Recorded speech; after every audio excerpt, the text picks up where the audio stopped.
व्ययेहा निहति दृशितमो बन्धमोक्षाश्च यस्मात् अस्य श्री ब्रह्मरुद्र प्रभृति सुरनरद्वीषशत्रुवात्मकस्य विष्णोर्व्यस्ता समस्ता सकलगुणनिधिः सर्वदोषो व्यपेतः पूर्णानन्दाव्ययो यो गुरुरपि परमश्चिन्तयेतं महन्तम् जन्माद्यस्य यतोऽन्वयादितरतश्चार्तेष्वभिज्ञस्वराट् तेने ब्रह्महृदाय आदिकवये मुह्यन्ति संसूरयः तेजो वारिमृदां यथा विनिमयो यत्र त्रिसर्गो मृषा धाम्ना स्वेन सदा निरस्तकुहकं सत्यं परं धीमहि सत्यज्ञानसुखस्वरूपममलं क्षीराप्तिमध्यस्थलं योगारूढमतिप्रसन्नवदनं भूषा सहस्रोज्ज्वलम् त्र्यक्षं चक्रपिनाकसाभयवरान् बिभ्राणमर्कच्छवीं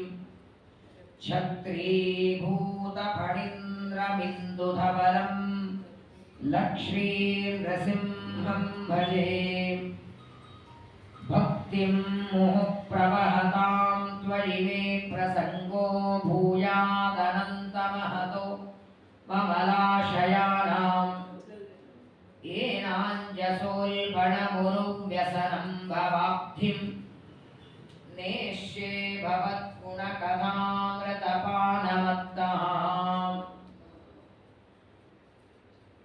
धर्मविज्ञानवैराग्यपरमैश्वर्यशालिनः श्रीमदानन्दतीर्थभगवत्पादान् वन्दे निरन्तरम् नमोऽस्तु तात्विका देवाः विष्णुभक्तिपरायणाः धर्ममार्गे प्रेरयन्तो भवन्तः सर्वरेव हि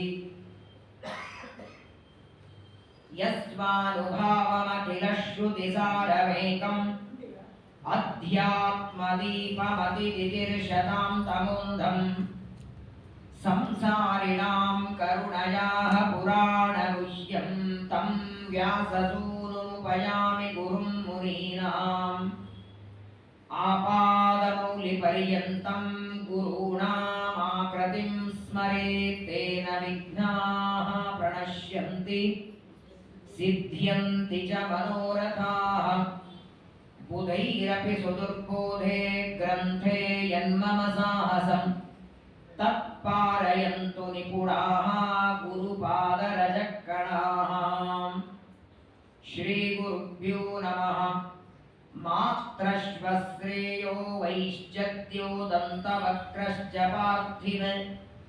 पार्षदप्रवरौर्विष्णोर्विप्रशापात् पदच्युतौ श्रीगुरुभ्यो नमः ಕಾರ್ತಿಕ ಮಾಸದಿಂದ ಕಾರ್ತಿಕ ಮಾಸದವರೆಗೆ ಒಂದು ವರ್ಷದ ಸಂವತ್ಸರ ಜ್ಞಾನ ಸತ್ರದಲ್ಲಿ 12 ಸ್ಕಂದದ ಭಾಗವತದಲ್ಲಿ 6 ಸ್ಕಂದಗಳ ಮುಗಿದಿದೆ, ಅರ್ಧ ಭಾಗ ಮುಗಿದಿದೆ. ಸ್ಕಂದಗಳು 12, 324 ಅಧ್ಯಾಯಗಳು. ಶ್ರೀಮದ್ ಭಾಗವತ ವೇದವ್ಯಾಸ ದೇವರು ಜಗತ್ತಿಗೆ ಕೊಟ್ಟ ಒಂದು ದೊಡ್ಡ ಗಿಫ್ಟ್ ಇದು. ಯಾವುದೇ ಒಂದು ಗಿಫ್ಟ್ ಯಾರಾದರೂ ಕೊಟ್ರೆ ಅದು ಆ ತಗೊಂಡ ವ್ಯಕ್ತಿ ಹತ್ರ ಎಷ್ಟು ದಿನ ಇರಬಹುದು. ಬರೆಯುವ ಪೆನ್ನೋ, ಪುಸ್ತಕವೋ, ಬಟ್ಟೆನೋ ಯಾವುದೇ ಒಂದು ಉಡುಗೊರೆ ಅಂತ ಕೊಟ್ಟರು ವರ್ಷ 2 ವರ್ಷ, ಬಹಳ ಆದ್ರೆ ಈ ಆಯುಷ್ಯ ಇರೋವರೆಗೆ ಬಳಸುವ ಗಿಫ್ಟ್ಗಳನ್ನು ಕೊಡೋರಿದ್ದಾರೆ. ವೇದವ್ಯಾಸ ದೇವರು ಸಮಾಜಕ್ಕೆ ಕೊಟ್ಟ ದೊಡ್ಡ ಉಡುಗೊರೆ ವರ್ಷ ಅಲ್ಲ, 16 ವರ್ಷ ಅಲ್ಲ, 16 ಜನ್ಮನೂ ಅಲ್ಲ, ಅನಂತ ಕಾಲದವರೆಗೆ ಮೋಕ್ಷದವರೆಗೆ ನಮ್ಮ ಜೊತೆಗೆ ಬರುವ ಒಂದು ದೊಡ್ಡ ಗಿಫ್ಟು ಅದು ವೇದವ್ಯಾಸರು ಕೊಟ್ಟ ಶ್ರೀಮದ್ ಭಾಗವತ. ನಿನ್ನೆ ಮೊನ್ನೆ ಬರೆದದ್ದೇ ನಮ್ಮ ಕೈಯಲ್ಲಿ ಇರಲ್ಲ ನೋಡಿ. ಅವ್ರ ಕೈಯಲ್ಲಿ ಒಂದು ಪುಸ್ತಕ ಇದೆ ನೋಡಿ, ಎಷ್ಟು ಹೋಗಿದೆ, ಅದು ಎಷ್ಟು ಪೇಜಗಳು ಹೋಗಿದೆ, ಏನಾಗಿದೆ. ಬಹಳ ಆದರೆ 3-2 ವರ್ಷದ ಹಿಂದಿಂದು ಭಾಗವತ ದ್ವಾಪರ ಯುಗದಲ್ಲಿ ಬರೆದದ್ದು.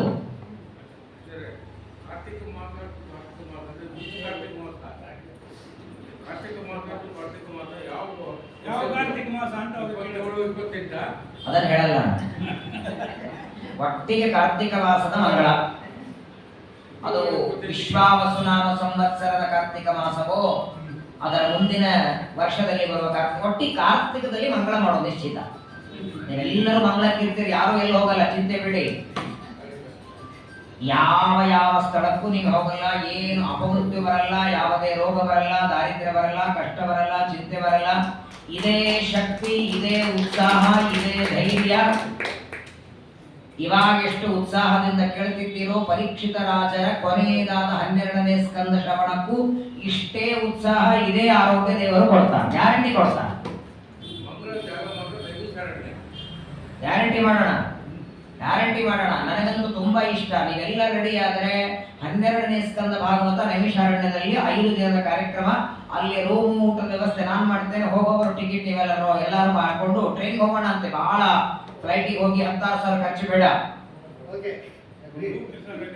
ಟ್ರೈನಿಗೆ ಹೋಗಿ ಟ್ರೈನಿಗೆ ಬರೋದು, ಅಲ್ಲಿಂದ ರೂಮು, ಅಡಿಗೆ, ಊಟ ವ್ಯವಸ್ಥೆನೆಲ್ಲ ನೋಡ್ಕೊಳ್ತೀವಿ. ವೇದವ್ಯಾಸ ದೇವರು ಯಾವ ಸ್ಥಳದಲ್ಲಿ ಪುರಾಣಗಳ ತವರು ಮನೆ, 18 ಪುರಾಣಗಳ ಹುಟ್ಟಿದ ನೈಮಿಷಾರಣ್ಯದಲ್ಲಿ 12ನೇ ಸ್ಕಂದದ ಭಾಗವತ್ ಪ್ರವಚನ 5 ದಿನ, ಬಹಳ 7 ದಿನ. ಆದರೆ ಸಾಯಂಕಾಲ 5:30 6 ಒಂದೇ ತಾಸು ಪ್ರವಚನ ಅಲ್ಲ, 1 ತಾಸು ಕೇಳಿ ಅಲ್ಲಿವರೆಗೆ ಯಾಕೆ ಹೋಗ್ರಿ? ಅಲ್ಲಿ ಮಾಡ್ತೀರಿ ಬೇರೆ ಕೆಲಸ. ಹೌದಪ್ಪ, ಶಾಪಿಂಗ್ ಮಾಡ್ತೀರ, ಅಲ್ಲಿ ಹೆಸರೇ ಅರಣ್ಯ, ನಿಮ್ಗೆ ಏನ್ ಸಿಗಲ್ಲ. ಮತ್ತೆ ಆ ಕಟ್ಟಿಗೆ ಈ ಕಟ್ಟಿಗೆ ಗಿಡ, ಆ ಗಿಡ ಈ ಗಿಡ, ಏನು ಬಹಳ ಆದ್ರೆ ಒಂದಿನ ಸೈಡ್ ಸೀನ್ ನೋಡ್ಕೊಂಡ್ ಬರ್ಬೋದು. ಎಲ್ಲೇನಿದೆ, ಯಾರ ಆಶ್ರಮ ಇದೆ ನೋಡ್ಕೊಂಡು ಬರೋ, ಅಲ್ಲೇನು ಮಾಡೋ ಹಾಗಿಲ್ಲ. ಹಾಗಾಗಿ 11 ಸ್ಕಂದದ ಕೆಲವು ಭಾಗ, 12 ಸ್ಕಂದ 2 ಅಲ್ಲಿ ಉಪನ್ಯಾಸದಲ್ಲಿ ಇಟ್ಕೊಂಡ್ರೆ ಪ್ರತಿನಿತ್ಯ ಬೆಳಗ್ಗೆ 9 ಗಂಟೆಯಿಂದ 12 ಗಂಟೆಯವರೆಗೆ 3 ತಾಸು ಪ್ರವಚನ, 12ವರೆಗೆ ತೀರ್ಥ ಪ್ರಸಾದ, ಮತ್ತೆ ಸ್ವಲ್ಪ ಹೊತ್ತು ವಿಶ್ರಾಂತಿ, ಮಧ್ಯಾಹ್ನ 4 ಗಂಟೆಯಿಂದ ಸಾಯಂಕಾಲ 8 ಗಂಟೆವರೆಗೆ. ಡೈಲಿ 8 ತಾಸು ಪ್ರವಚನ ಕೊಡೋದಿದ್ರೆ ಹೊರಟ್ರೆ ಪರ್ ಡೇ 8 ತಾಸು, ಪರ್ ಡೇ 8 ತಾಸು. ವಿಶೇಷವಾಗಿ ಅಲ್ಲಿ ಸಂಕಲ್ಪ ಆಗಿದೆ, ಸರ್ವೋತ್ತಮರ ಬಾಯಿಯಿಂದ ಬಂದಿದೆ, ಜೀವೋತ್ತಮರ ಎದುರಿಗೆ ಬಂದಿದೆ. ಹಾಗಾಗಿ ಸರ್ವೋತ್ತಮರ ಜೀವೋತ್ತಮರ ದೇವರ ಅನುಗ್ರಹದಿಂದ ಭಾಗವತ ಮಂಗಳ ನೈಮಿಷಾರಣ್ಯದಲ್ಲಿ ಪುರುಷೋತ್ತಮರ ಸಂಕಲ್ಪದಿಂದ ನಿರ್ವಿಘ್ನಾಗಲಿ. ಹೋಗೋದೇ ಆದರೆ ಸ್ವಲ್ಪ ಮುಂಚಿತವಾಗಿ ಎಲ್ಲ ವಿಚಾರ ಮಾಡಿಕೊಂಡು, ವಿಶೇಷವಾಗಿ ದೇವರ ಒಂದು ಅನುಗ್ರಹದಿಂದ ನೈಮಿಷಾರಣ್ಯ ಸ್ವಲ್ಪ ಪರಿಚಯ ಆಗಿಬಿಟ್ಟಿದೆ ನಮಗೆ. 4-5 ಸಲ ಮಾಡಿದ್ದರಿಂದ ಕೂತ್ಕೊಂಡೇ ವ್ಯವಸ್ಥೆ ಮಾಡಬಹುದು, ಹೋಗೋ ಅವಶ್ಯಕತೆ ಏನೂ ಇಲ್ಲ. ಫಸ್ಟ್ ಕ್ಲಾಸ್ ಈ ಕೂತ್ಕೊಂಡಲ್ಲೇನೆ ಎಲ್ಲರಿಗೆ ರೂಮು, ಕೂತ್ಕೊಂಡಲ್ಲೇನೆ ಎಲ್ಲ ಉಳ್ಕೊಳ್ಳೋದಕ್ಕೆ ಒಂದು ಫೋನ್ ಮಾಡಿದ್ರೆ ಸಾಕು. ಯಾಕಂದ್ರೆ ಅಲ್ಲಿ ನಡೆಸುವ ವ್ಯಕ್ತಿಗಳಿಗೂ ನಮಗೂ ಒಂದು ಕನಿಷ್ಠ ಭಾಗವತ ಸಂಬಂಧ ಬೇರೆ ಇಲ್ಲ. ಹಾಗಾಗಿ ದೇವರ ಅನುಗ್ರಹದಿಂದ ವಿಚಾರ ಮಾಡಿ ಹೊರಡೋಣಂತೆ. ಶ್ರೀಮದ್ ಭಾಗವತದ 6ನೇ ಸ್ಕಂದದ ಕೊನೆ ಭಾಗದಲ್ಲಿ ವೃತ್ರಾಸುರನ ಕಥೆಯನ್ನ ಕೇಳಿ, ವೃತ್ರಾಸುರ ಸಾಯೋದಕ್ಕೆ ಇಂದ್ರದೇವರು ದೇವರತ್ರ ಸಹಾಯ ಬೇಡಿ,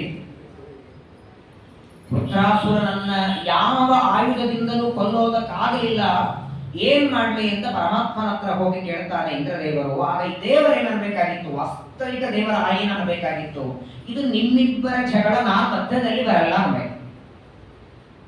ಇಂದ್ರನಿಂದಲೂ ದೇವರಿಗೆ ಆಗ್ಬೇಕಾದದಿಲ್ಲ, ವೃತ್ರಾಸುರನಿಂದಲೂ ಇಲ್ಲ, ಅವರಿಬ್ಬರ ಮಧ್ಯದಲ್ಲಿ. ವಿಶ್ವರೂಪನನ್ನ ಇಂದ್ರ ಕೊಂದದ್ದಕ್ಕೆ ತ್ವಷ್ಟಾ ದೇವತೆ ತನ್ನ ಮಗನ ಸೇಡು ತೀರಿಸೋದಕ್ಕೆ ವಿಶ್ವರೂಪನನ್ನ ವೃತ್ರಾಸುರನನ್ನು ಪಡೆದಿದ್ದಾನೆ. ಇದು ನಿಮ್ಮಿಬ್ಬರ ಜಗಳ, ನೀನೇನಾದರೂ ಮಾಡ್ಕೊಳ್ಬೇಕಾಗಿತ್ತು. ಆದರೆ ದೇವರು ಇಂದ್ರದೇವರಿಗೆ ವೃತ್ರನನ್ನು ಕೊಲ್ಲುವುದಕ್ಕೆ ಸಹಾಯ ಮಾಡಿ, ದಧೀಚ ಋಷಿಗಳ ಅಸ್ಥಿಯಿಂದ ವಜ್ರಾಯುಧ ಮಾಡು, ನನ್ನ ಸನ್ನಿಧಾನ ಇಡ್ತೇನೆ, ಅದರಿಂದ ಹೊಡಿ ವೃತ್ರಾಸುರ ಸಾಯ್ತಾನೆ ಅಂತ ಅಂದದ್ದಕ್ಕೆ ಪರೀಕ್ಷಿತರಿಗೆ ಒಂದು ತಲೆಯಲ್ಲಿ ಬಂತು, ಪಕ್ಷಪಾತಿ ಇದ್ದಾನೆ ದೇವರು. ದೇವತೆಗಳ ಮೇಲೆ ಪಕ್ಷಪಾತ ಮಾಡ್ತಾನೆ, ದೈತ್ಯರನ್ನ ದೂರ ಇಡ್ತಾನೆ, ಸಿಟ್ಟಿಗೆ ಬರ್ತಾನೆ, ದೈತ್ಯರನ್ನ ಕೊಲ್ಲೋದಕ್ಕೇನೆ ಪ್ರತಿ ಬಾರಿ ಅವತಾರ ಮಾಡಿ ಬರ್ತಾನೆ ಅಂತ ಭಗವಂತನ ಗುಣಗಳ ಬಗ್ಗೆ ಓಂ ವೈಷಮ್ಯ ನೈರ್ಗಣ್ಯೇನ ಸಾಪೇಕ್ಷತ್ವಾ ತಥಾ ಹಿ ದರ್ಶಯತಿ. ವೇದವ್ಯಾಸ ದೇವರು ಬ್ರಹ್ಮಸೂತ್ರದಲ್ಲಿ ಹೇಳ್ತಾರೆ, ಪರಮಾತ್ಮನನ್ನ ನಿರ್ದೋಷ, ಆ ನಿರ್ದೋಷ ಅಂದ್ರೆ ಯಾವ ದೋಷ ಇಲ್ಲ. ಯಾವ ದೋಷ ಅಂದ್ರೆ ಜನ್ಮ ಮರಣ ರಾಗ ಸಿಟ್ಟು ದ್ವೇಷ ಭಯ ಬೇಕು ಬೇಡ ಚಿಂತೆ ರೋಗ ದಾರಿದ್ರ್ಯ ಈ ಎಲ್ಲ ದೋಷಗಳಿಲ್ಲ, ಸರಿ. ಇದರ ಜೊತೆಗೆ ದೊಡ್ಡ ದೋಷ ಅಂದ್ರೆ ವೈಷಮ್ಯ ನೈರ್ಗಣ್ಯ. ವೈಷಮ್ಯ ಅಂದ್ರೆ ಏನ್ ಗೊತ್ತಾ? ವೈಷಮ್ಯ ಶಬ್ದಕ್ಕೆ ಈಗ ಇಬ್ಬರು ಕೂತಿದ್ದಾರೆ, 6 ಗಂಟೆಗೆ ಸ್ನಾನ ಮಾಡಿ ಇಬ್ಬರು 1000 ಗಾಯತ್ರಿ ಜಪ ಮಾಡ್ತಾರೆ, ಇಬ್ಬರಿಗೂ ಫಲ ಒಂದೇ ರೀತಿ ಕೊಡಬೇಕು, ಪರವಾಗಿಲ್ಲ. ಅವರ ಮಾಡೋದ್ರಲ್ಲಿ ಒಬ್ಬನು ಭಕ್ತಿ ಹೆಚ್ಚು ಮಾಡ್ತಾನೆ ಕಡಿಮೆ ಮಾಡ್ತಾನೆ, ಅದಕ್ಕೆ ವ್ಯತ್ಯಾಸ ಮಾಡಲಿ. 1000 ಗಾಯತ್ರಿ ಮಂತ್ರಕ್ಕೆ ಏನ್ ಫಲ ಕೊಡಬೇಕು ಅದರಲ್ಲಿ ಒಬ್ಬನಿಗೆ ಫಲ ಕೊಟ್ಟು ಇನ್ನೊಬ್ಬನಿಗೆ 500 ಮಾಡಿದಾಗ ಏನ್ ಕೊಡಬೇಕು ಆ ಫಲವನ್ನ 1000 ಗಾಯತ್ರಿ ಕೊಟ್ಟ ಅಂದ್ರೆ ವೈಷಮ್ಯ ಹರಿಸ್ಕೊಳ್ತದೆ. ಇಬ್ಬರೂ ಹಸ್ತೋದಕ ಚೀಟಿ ಹರಿಸಿದ್ದಾರೆ, 250 ನೀವು ಪ್ರಸಾದ ಕೊಡಬೇಕಾದಾಗ ಇಬ್ಬರಿಗೂ ಸಮಾನವಾಗಿ ಕೊಡಬೇಕು. ಆ ಇಬ್ಬರಲ್ಲಿ ಒಬ್ಬನು ನಿಮ್ಗೆ ಬೇಕಾದವನು ಅಂತ ಅವನಿಗೆ ಶಾಲ ಹೊಚ್ಚು ತೆಂಗಿನಕಾಯಿ ಕೊಡ್ತೀರಿ, ಇನ್ನೊಬ್ಬರಿಗೆ ಬರೀ ತೆಂಗಿನಕಾಯಿ ಕೊಡ್ತೀರಿ ಅಂದ್ರೆ ಅದು ತಪ್ಪಾಗದು. ಅವನು ಬೇಕಾದವನಿಗೆ ಒಳಗೆ ಕರ್ಕೊಂಡೋಗಿ ಮಣ್ಣಿಗೆ ಮಾಡಿ ಊಟಕ್ಕೆ ಹಾಕಿ ಹಸ್ತೋದಕ ಚೀಟಿ ಹರಿಸಿದ್ದಕ್ಕೆ ನೀವು ಅವನಿಗೆ ಫಲ ಕೊಡೋದಾದ್ರೆ ಸಮಾನ. ಇದನ್ನು ವೈಷಮ್ಯ. ಹಾಗಾಗಿ ಜಗತ್ತಿನೊಳಗೆ ಯಾರು ಬೇಕು ಅವರಿಗೆ ಹೆಚ್ಚಿಗೆ ಫಲ ಕೊಡೋದು, ಯಾರು ಬೇಡ ಅವರಿಗೆ ಕಡಿಮೆ ಫಲ ಕೊಡೋದನ್ನ ವೈಷಮ್ಯ ಅಂತಾರೆ. ನೈರ್ಘಣ್ಯ ಅಂದ್ರೆ ಏನ್ ಗೊತ್ತಾ? ನಿರ್ಘೃಣ. ನಿರ್ಘೃಣ ಅಂದ್ರೆ ಏನು ಮಾಡಿದ್ರು ಅವನ ಕರುಣನೆ ಬರಲ್ಲ. ಎಷ್ಟು ಪಾರಾಯಣ ಮಾಡಿದ್ರು ಏನು ಜಪ ಮಾಡಿದರು ತನಗೆ ಬೇಕಾದವನಿದ್ರೆ ಮಾತ್ರ ಫಲ ಕೊಡೋದು, ಏನಾದರೂ ತನಗೆ ಬೇಡಾದವನಾದರೆ ಅವನು ಏನು ಭಕ್ತಿ ಮಾಡಿದರೂ ಅವನ ಕಡೆಗೆ ನೋಡದೇ ಇರೋದು ನಿರ್ಘೃಣತೆ. ಇದು ನೈರ್ಘಣ್ಯ ಅನಿಸ್ಕೊಳ್ತದೆ. ಎರಡೂ ದೋಷ ದೇವರಲ್ಲಿ ಇಲ್ಲ. ಪಕ್ಷಪಾತ ಮಾಡೋದಿಲ್ಲ, ಪರಮಾತ್ಮ ಭಕ್ತಿಗೆ ಮೆಚ್ಚುತ್ತಾನೆ, ಪ್ರಾಮಾಣಿಕವಾಗಿ ನಿರ್ವ್ಯಾಜವಾದ. ಮುಖ್ಯ ಪ್ರಾಣದೇವರನ್ನ ತ್ರಿವಿಕ್ರಮ ಪಂಡಿತಾಚಾರ್ಯರು ವಾಯುಸ್ತುತಿಯಲ್ಲಿ ಹೇಳ್ತಾರಲ್ಲ, ನಿರ್ವ್ಯಾಜಾಂ ನಿಶ್ಚಲಾಂ ಸದ್ಗುಣಗಣ ಬೃಹತೀಂ ಶಾಶ್ವತೀಂ ಭಕ್ತಿಂ ಗೋವಿಂದೇ ದೇಹಿಂ ಭವತಿ ಚ ಭಗವನ್. ಪರಮಾತ್ಮನಲ್ಲಿ ನಿಮ್ಮಲ್ಲಿ ಭಕ್ತಿ ಕೊಡಿ ಅಂತ ತ್ರಿವಿಕ್ರಮ ಪಂಡಿತಾಚಾರ್ಯರು ಮಧ್ವಾಚಾರ್ಯರನ್ನ ಬೇಡಿದ ಹಾಗೆ ನಾವೆಲ್ಲರೂ ದೇವರಿಗೆ ಬೇಕಾದವರಾದರೆ ಆಗಬೇಕಾದರೆ ನಮ್ಮಲ್ಲಿ ದೇವರು ನೋಡುವ ಕ್ವಾಲಿಫಿಕೇಶನ್ ಒಂದೇ, ಇವನು ಅರ್ಹನಿದ್ದಾನೆ ಅಂತ ದೇವರು ನೋಡಿಕೊಳ್ಳೋದಕ್ಕೆ ದೊಡ್ಡದು ಅಂದ್ರೆ ನಮ್ಮಲ್ಲಿ ಪ್ರಾಮಾಣಿಕವಾದ ಭಕ್ತಿ. ಆ ಭಕ್ತಿ ನೋಡಿ ಪರಮಾತ್ಮ ಅನುಗ್ರಹ ಮಾಡ್ತಾನೆ. ಆ ಭಕ್ತಿ ಯಾರೇ ಮಾಡಲಿ ದೇವರು ಅನುಗ್ರಹ ಮಾಡ್ತಾನೆ ಅಂತ ಪರೀಕ್ಷಿತನಿಗೆ ವಿಶ್ವಾಸ ಬರೋದಕ್ಕೆ ಒಂದು ಕಥೆಯನ್ನ ಶುಕಾಚಾರ್ಯರು ಪ್ರಾರಂಭ ಮಾಡ್ತಾರೆ. ಎಲ್ಲ ಪಾಂಡವರು ಘನಘೋರವಾದ ಕುರುಕ್ಷೇತ್ರದಲ್ಲಿ ಯುದ್ಧವನ್ನ ಮಾಡಿ ದುರ್ಯೋಧನಾದಿಗಳ ಸಂಹಾರವನ್ನ ಆದ ಮೇಲೆ ಧರ್ಮರಾಜನಿಗೆ ಪಟ್ಟಾಭಿಷೇಕ ಮಾಡ್ತಾನೆ ಪರಮಾತ್ಮ. ಭೀಮಸೇನ ದೇವರನ್ನು ಯುವರಾಜರಾಗಿ ಮಾಡ್ತಾನೆ.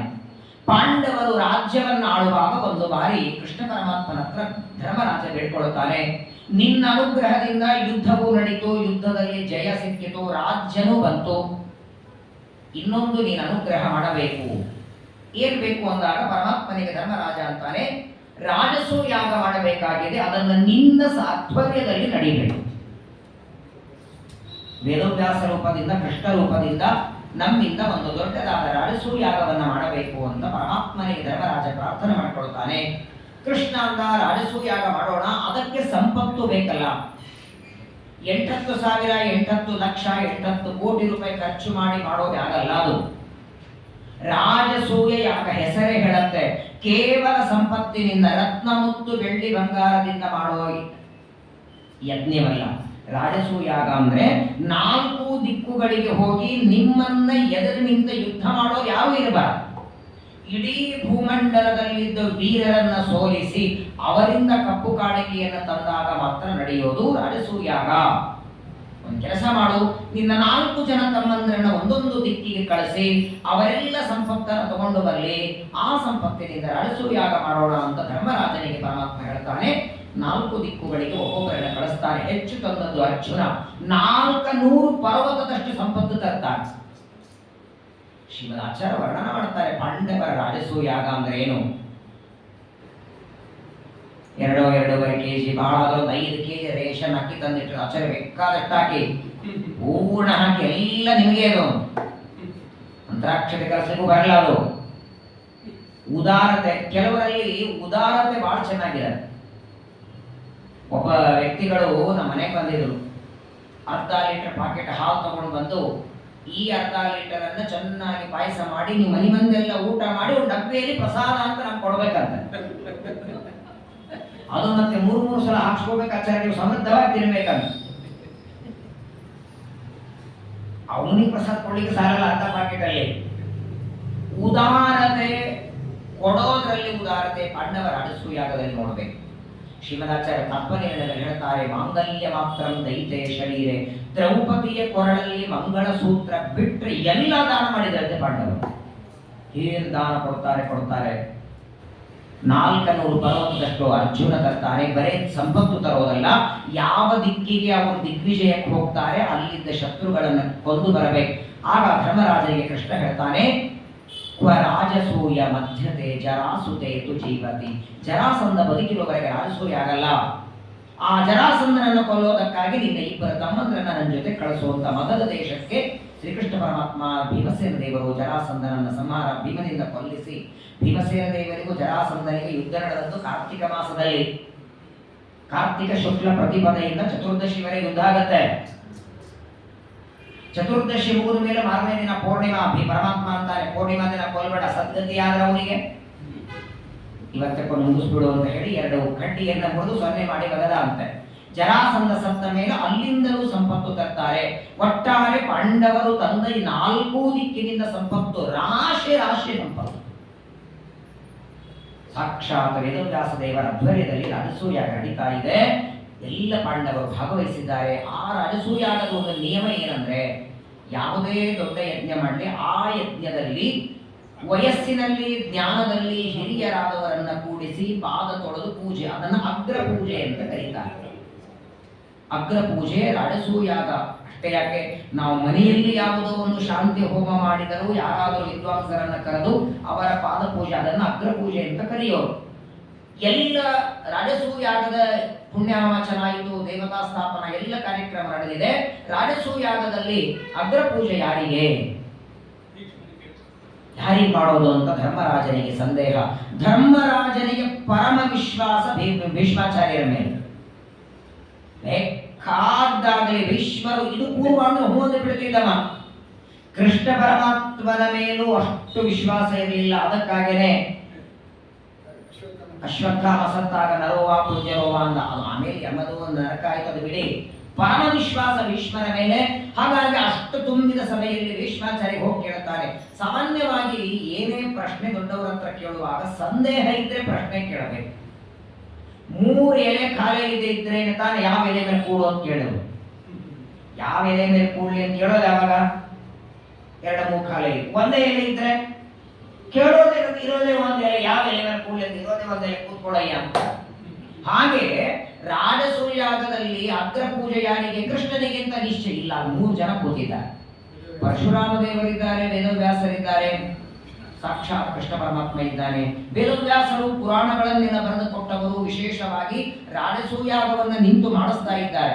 ಇದೇ ಪಾಂಡವರು ಸಣ್ಣವರಿದ್ದಾಗ 5 ಜನರನ್ನ ಕರ್ಕೊಂಡು, ಪಾಂಡುರಾಜ ಸತ್ತ ಮೇಲೆ ಪಾಂಡವರನ್ನ ಕರ್ಕೊಂಡು ಕುಂತಿ ಬಂದು ನನ್ನ ಮಕ್ಕಳಿಗೆ ರಾಜ್ಯ ಕೊಡು ಅಂದ್ರೆ, ಪಾಂಡವರಿಂದ ಹುಟ್ಟಿದವರಲ್ಲ ಇವರು ವ್ಯಭಿಚಾರದಿಂದ ಪಡೆದಿದ್ದೀರಿ ದುರ್ಯೋಧನ ಅಂದಾಗ ಮಕ್ಕಳಿಗೆ ಸ್ಥಾನ ಕೊಟ್ಟವರೇ ಈ ವ್ಯಾಸರು. ಏಕಚಕ್ರ ನಗರದಲ್ಲಿ ಪಾಂಡವರಿರುವಾಗ ಅನ್ನ ಕೊಟ್ಟದ್ದೇ ವ್ಯಾಸರು. ಒಂದರ್ಥದಲ್ಲಿ ವೇದವ್ಯಾಸ ದೇವರಿಗೆ ಮೊಮ್ಮಕ್ಕಳಾಗಬೇಕು. ವೇದವ್ಯಾಸ ದೇವರಿಂದಲೇನೆ ಅಂಬಿಕಾ ಅಂಬಾಲಿಕೆಯರಲ್ಲಿ ಹುಟ್ಟಿದ್ದು ಧೃತರಾಷ್ಟ್ರ, ಪಾಂಡು, ವಿದುರ. ಪಾಂಡುವಿನ ಮಕ್ಕಳು ಅಂದ್ರೆ ವ್ಯಾಸರಿಗೆ ಮೊಮ್ಮಕ್ಕಳು ಸಂಬಂಧದಲ್ಲಿ. ಕೃಷ್ಣನಿಗೆ ಸೋದರತ್ತೆ ಮಕ್ಕಳು. ಏನು ವಿಚಿತ್ರ ಪಾಂಡವರದು, 2 ಕಡೆ ದೇವರ ಸಂಬಂಧ ಅವರಿಗೆ. ಹಾಗಾಗಿ ವ್ಯಾಸರು ತಮಗೆ ಸಣ್ಣವರಿದ್ದಾಗಲೂ ಅನುಗ್ರಹ ಮಾಡ್ತಾರೆ. ಅದಕ್ಕೆ ಅವರಿಗೆ ಕೊಡಬೇಕು ಅಗ್ರ ಪೂಜೆ. 325 ವರ್ಷ ಜ್ಞಾನವನ್ನ ಕೊಟ್ಟಂತಹ ತಪಸ್ವಿಗಳು ಪರಶುರಾಮ, ಅವರಿಗೆ ಕೊಡಬೇಕು. 18 ದಿನದ ಯುದ್ಧದಲ್ಲಿ ಸಾರಥಿಯಾಗಿ ಅನುಗ್ರಹ ಮಾಡಿದ್ದಾರೆ ಅಂತ ಕೃಷ್ಣನಿಗೆ. 3 ಭಗವದ್ ರೂಪಗಳಾದದ್ದರಿಂದ ಗೊಂದಲವಾಗಿ ಭೀಷ್ಮಾಚಾರ್ಯರಿಗೆ ಧರ್ಮರಾಜ ಕೇಳ್ತಾನೆ. ಆಗ ಭೀಷ್ಮರು ವಿಚಾರ ಮಾಡಿ ಹೇಳ್ತಾರೆ ಕೃಷ್ಣನಿಗೆ ಅಗ್ರ ಪೂಜೆ ಮಾಡುವುದು. ಭೀಷ್ಮಾಚಾರ್ಯರು ಕೂಡ ಕೃಷ್ಣನಿಗೆ ಅಗ್ರ ಪೂಜೆ ಹೇಳೋದಕ್ಕೆ ಕಾರಣ ಏನು? ವಾಸ್ತವಿಕ ಅವ್ರು ಏನ್ ಹೇಳಬೇಕಾಗಿತ್ತು ಪರಶುರಾಮ ದೇವರಿಗೆ? ಯಾಕಂದ್ರೆ ತಾವು ಓದಿದ್ದು ಪರಶುರಾಮ ದೇವರಿಂದ. ನನಗೆ 325 ವರ್ಷ ಪಾಠ ಹೇಳಿದ್ದಾರೆ ನಮ್ಮ ಗುರುಗಳಪ್ಪ, ಪರಶುರಾಮ ದೇವರಿಗೆ ಮಾಡುವಬೇಕಾಗಿತ್ತು. ಅಥವಾ ಸಮಸ್ತ ವೇದಶಾಸ್ತ್ರ ಪುರಾಣಗಳ ರಚನೆ ಮಾಡಿದ, ಬ್ರಹ್ಮಸೂತ್ರಗಳ ರಚನೆ ಮಾಡಿದ ವೇದವ್ಯಾಸರಿಗೆ ಅಗ್ರ ಪೂಜೆ ಮಾಡುವಬೇಕಾಗಿತ್ತು. ಭೀಷ್ಮಾಚಾರ್ಯರ ಎಷ್ಟು ವಿಚಿತ್ರ ನೋಡಿ. ಅವರು ಅದನ್ನು ಹೇಳೋದಕ್ಕೆ ಕಾರಣ, ಒಂದು ವೇಳೆ ಭೀಷ್ಮಾಚಾರ್ಯರು ಕೃಷ್ಣನಿಗೆ ಅಗ್ರ ಪೂಜೆ ಅಂತ ಹೇಳಿರಲಿಲ್ಲ ಅಂದ್ರೆ ಸಭೆಯಲ್ಲಿ ಕೂತ ಶಿಶುಪಾಲ ಎದ್ದು ನಿಂತು ಕೃಷ್ಣನನ್ನ ಬೈತಿರಲಿಲ್ಲ. ಕೃಷ್ಣನನ್ನ ನಿಂದೆ ಮಾಡದಿದ್ದರೆ ಅವನ ಸಂಹಾರ ಕೃಷ್ಣ ಮಾಡುತ್ತಿರಲಿಲ್ಲ. ಶಿಶುಪಾಲ ವಧ ಆಗಿ ನಡಿಬೇಕಾಗಿದೆ. ಯಾಕಂದ್ರೆ ಶಿಶುಪಾಲನಿಗೆ ಅಗ್ರ ಪೂಜೆಯಿಂದ ಸಮಸ್ಯೆ ಇರಲಿಲ್ಲ. ಅವನಿಗೆ ಕೃಷ್ಣನಿಗೆ ಅಗ್ರ ಪೂಜೆ ಸಮಸ್ಯೆ. ಅವನಿಗಿದ್ದದ್ದು ಒಬ್ಬ ಗೊಲ್ಲ ಮನೆಯಲ್ಲಿ ಬೆಣ್ಣೆ ಕಳ್ಳತನ ಮಾಡ್ತಾನೆ, ಗೋರಕ್ಷಣೆ ಮಾಡ್ತಾನೆ, ಅವನಿಗೆ ಯಾಕೆ ಅಗ್ರ ಪೂಜೆ? ಮೇಲಾಗಿ ಪೂಜೆ ಮಾಡಿಸ್ಕೊಳ್ಳೋ ಅಧಿಕಾರ ಬ್ರಾಹ್ಮಣರಿಗೆ. ಬ್ರಾಹ್ಮಣ ಜಾತಿಯಲ್ಲಿದ್ದದ್ದು ಪರಶುರಾಮ ದೇವರು, ವೇದವ್ಯಾಸರು. ಇವರು ವೈಶ್ಯ, ಕ್ಷತ್ರಿಯ. ಇವನು ಕ್ಷತ್ರಿಯನಾಗಿ ವಸುದೇವ ದೇವಕಿ ಕ್ಷತ್ರಿಯರು, ನಂದ ಯಶೋಧೆಯರು ವೈಶ್ಯರು. ಅವತಾರ ಮಾಡಿದ್ದು ಕ್ಷತ್ರಿಯರಲ್ಲಿ, ಬೆಳೆದದ್ದು ವೈಶ್ಯರಲ್ಲಿ ಕೃಷ್ಣ. ದೇವತೆಗಳಿಗೆ ಬ್ರಾಹ್ಮಣ, ಕ್ಷತ್ರಿಯ, ವೈಶ್ಯ, ಶೂದ್ರ ಅಂತ ಜಾತಿಗಳಿದೆಯೋ ಇಲ್ಲೋ? ಏನ್ ಮನುಷ್ಯರಿಗೆ ಮಾತ್ರವೋ?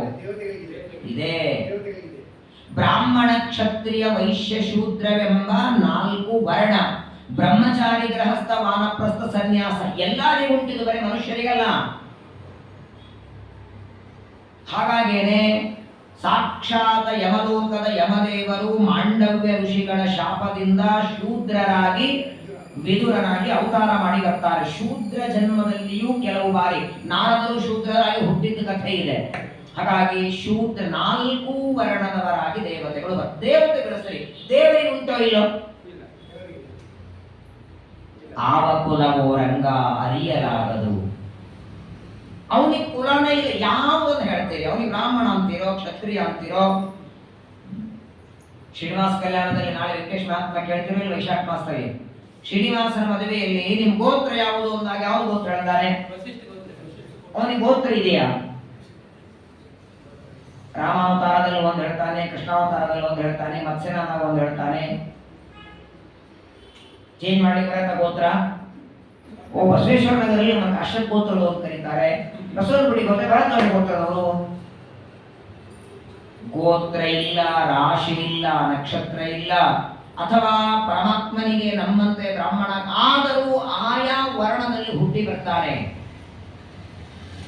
ವೇದವ್ಯಾಸ ದೇವರು ಶುದ್ಧ ಬ್ರಾಹ್ಮಣರಾಗಿ ಬಂದಿದ್ದು. ಪರಶುರಾಮ ದೇವರು ಶುದ್ಧ ಬ್ರಾಹ್ಮಣ ವೇಷದಲ್ಲಿ. ಪರಶುರಾಮ ದೇವರಿಗೆ ವೇದವ್ಯಾಸ ದೇವರಿಗೆ ಅಗ್ರ ಪೂಜೆ ಮಾಡುವಂತ ಭೀಷ್ಮರು ಹೇಳಿದ್ರೆ ಪ್ರಸಂಗವೇ ಬರ್ತಿರಲಿಲ್ಲ. ಶಿಶುಪಾಲ ವಧದ ದೊಡ್ಡ ಸಂದರ್ಭವನ್ನ ತಲೆಯಲ್ಲಿ ಇಟ್ಟುಕೊಂಡು ಕೃಷ್ಣನಿಗೆ ಅಗ್ರ ಪೂಜೆ ಅಂತಾರೆ. ಬೈಲಿಕ್ಕೆ ಶುರು ಮಾಡ್ತಾನೆ. ಎಷ್ಟು ಅಂದ್ರೆ ಶಿಶುಪಾಲ ನಿಂದೆ ಮಾಡೋದನ್ನ ಕೇಳಿಸ್ಕೊಳ್ತಿದ್ದ.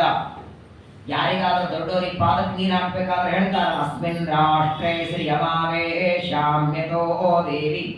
ಪಾದ ಪೂಜೆ ಮಾಡೋ ಮಂತ್ರ ಹೇಳ್ತಾರೋ ಇಲ್ಲೋ? ಅಗ್ರ ಪೂಜೆಯಲ್ಲಿ ಕೃಷ್ಣನ ಪಾದ ಪೂಜೆ ನಡೀತಿದೆ. ಮಂತ್ರ ಯಾರದು? ಶಿಶುಪಾಲನ ಮಂತ್ರ. ಆ ಅಗ್ರ ಪೂಜೆ ನಡೀತಾ ಇದೆ. ಒಂದಾದ ಮೇಲೆ ಒಂದು ಬೈತಾನೆ. ಇವನ ಗೊಲ್ಲ ಅಂತಾನೆ, ಬೆಣ್ಣಿ ಕಳ್ತಾನ ಅಂತಾನೆ, ನವನೀತ ಚೋರ ಅಂತಾನೆ, ಗೋಪಿ ಜಾರ ಅಂತಾನೆ, ಸ್ನಾನ ಮಾಡೋರು ಬಟ್ಟೆ ಕದೀತಾ ಅಂದ್ರೆ ಇವನಿಗೆ ಯಾಕೆ ಅಗ್ರ ಪೂಜೆ? ಹೆಣ್ಮಕ್ಳಿಂದ ನಾವು ಏನ್ ಬೈತಾನೆ. ಕೊನೆಗೆ ಎಷ್ಟು ಬೈದ? 100 ಬೈಗಳ ಬೈಯುವವರೆಗೆ ಕೃಷ್ಣನು ಸಹನೆ ಮಾಡಿದಂತೆ. 100 ಬೈಗಳಾದ ಮೇಲೆ 101ನೇ ಬೈಯೋದನ್ನ ಶಿಶುಪಾಲ ಮಾಡುವಾಗ ಪರಮಾತ್ಮ ಸುದರ್ಶನ ಚಕ್ರದಿಂದ ರುಂಡ ಕತ್ತರಿಸಿದ. ಇಲ್ಲೊಂದು ಪ್ರಶ್ನೆ ಬರ್ತದೆ, 100 ಬೈಗಳನ್ನ ಸಹನ ಮಾಡಿದ ಯಾಕೆ ದೇವರು? ಕೊಲ್ಲೋದೇ ನಿಜ ಇದ್ರೆ ಅವನು ಬೈಯೋದಕ್ಕೆ ಶುರು ಮಾಡಿದಾಗಲೇ ರುಂಡ ಹಾರಿಸಬೇಕಾಗಿತ್ತು. ವರನೇ ಕೊಟ್ಟಿದ್ರೆ 101 ಆದ ಮೇಲೂ ಕೊಲ್ಲಬಾರದಾಗಿತ್ತು. ಈಗ ಸಾಮಾನ್ಯವಾಗಿ ಯಾರೋ ನಮ್ಮನ್ನ ಬೈಯುವಾಗ 1-2 ಬೈಯೋವರೆಗೆ ನೋಡ್ತೀವಿ. 3ನೇ ಬೈದ್ರೆ ಕಪಾಳಿ ಹೊಡಿತೀವಿ. ಯಾಕಂದ್ರೆ ಅವನು 3, 4, 5ನೇದು ಬೈಯುವಾಗ ನಾವು ಕೋಪ ಬಂದಿರ್ತದೆ. ಏನ್ರಿ ನಮ್ಮ ಬಗ್ಗೆ ಒಂದು ಬೈದ್ರೆ ಹೋಗಿಬಿಡು ಅನ್ಬೋದು. ಅರ್ಧ ಗಂಟೆ ಬೈಕೋತ ಇದ್ದಾನೆ. ಹಾಗಾದರೆ ಶಿಶುಪಾಲ 100 ಬೈಗಳ ಬೈಯೋವರೆಗೆ ಕೃಷ್ಣನಿಗೆ ಕೋಪ ಬರಲಿಲ್ಲ. 101ನೇದ್ದು ಬೈದಾಗ ಕೃಷ್ಣನಿಗೆ ಕೋಪ ಬಂತು. ಅದಕ್ಕೆ 101ನೇದ್ದು ಬೈದಾಗ ರುಂಡ ಹಾರಿಸಿದ್ದ. ಯಾವುದೋ ತುಂಬಿಟ್ಟಿದೆ ಕೊಡಲು. ಸೋದರತ್ತೆಗೆ ಮಾತು ಕೊಟ್ಟಿದ್ದ 100 ಬೈಗಳವರೆಗೆ. ಆದರೆ ಅದೊಂದೇ ಕಾರಣ ಅಲ್ಲ. 100 ಬೈಗಳಾದ ಮೇಲೆ 101ನೇ ಬೈಯೋದ ಶುರು ಮಾಡಿದಾಗ ಇವನನ್ನ ಕೊಂದ್ರೆ ಆ 101ನೇದ್ದು ಬೈದ ಆಗ ಕೃಷ್ಣನಿಗೆ ಕೋಪ ಬಂತು ಅಂತಲ್ಲ. ಇವನು ಅಕಸ್ಮಾತ್ತಾಗಿ 101ನೇದ್ದು ಬೈಲಿಕ್ಕೆ ಶುರು ಮಾಡಿದರೆ ಅದನ್ನು ದೇವರು ಕೇಳಿಸ್ಕೊಂಡು ಕೂತ ಹೊಡಿಲಿಲ್ಲ ಅಂದ್ರೆ ಆಗ ಇವನು ಮತ್ತೆ ಜಯ ದ್ವಾರಪಾಲಕರಾಗೋದಿಲ್ಲ.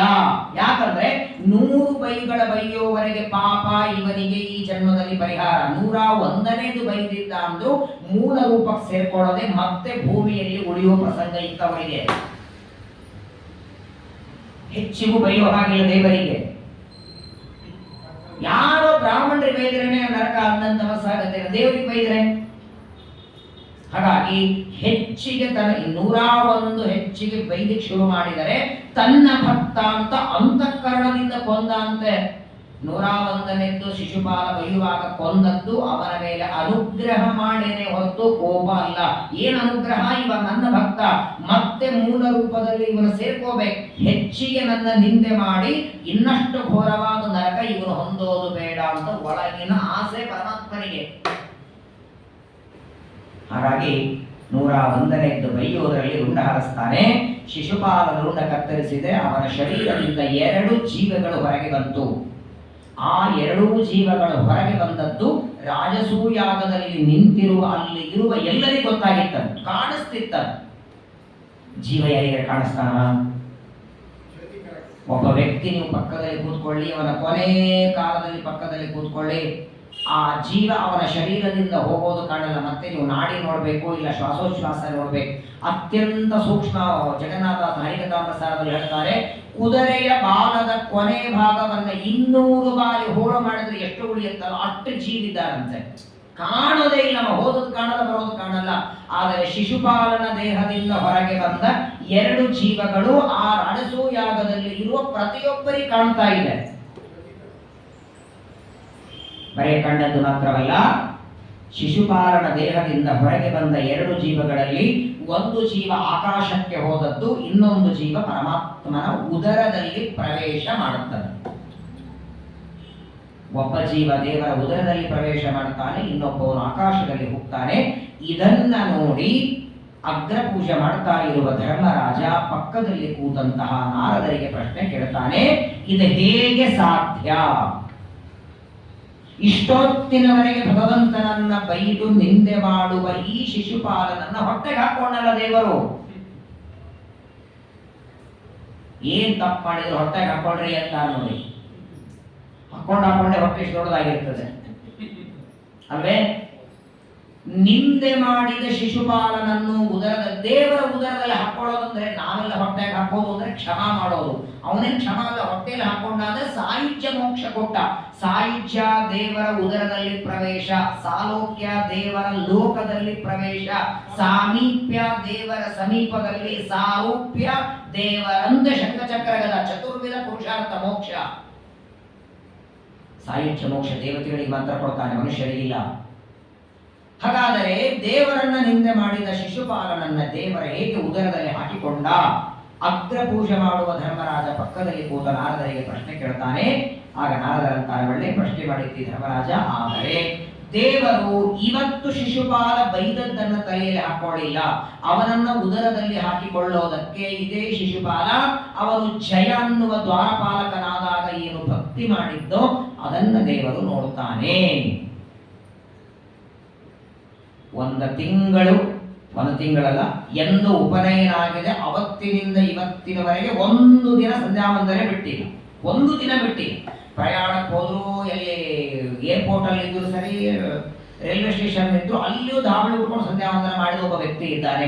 ಅಂಥ ವ್ಯಕ್ತಿ ಅತಿ ಅನಿವಾರ್ಯದಿಂದ 1 ದಿನ ಸಂಧ್ಯಾ ವಂದನೆ ಬಿಟ್ರೆ ಅವನಿಗೆ ಪಾಪ ಬರುತ್ತೋ ಇಲ್ಲ?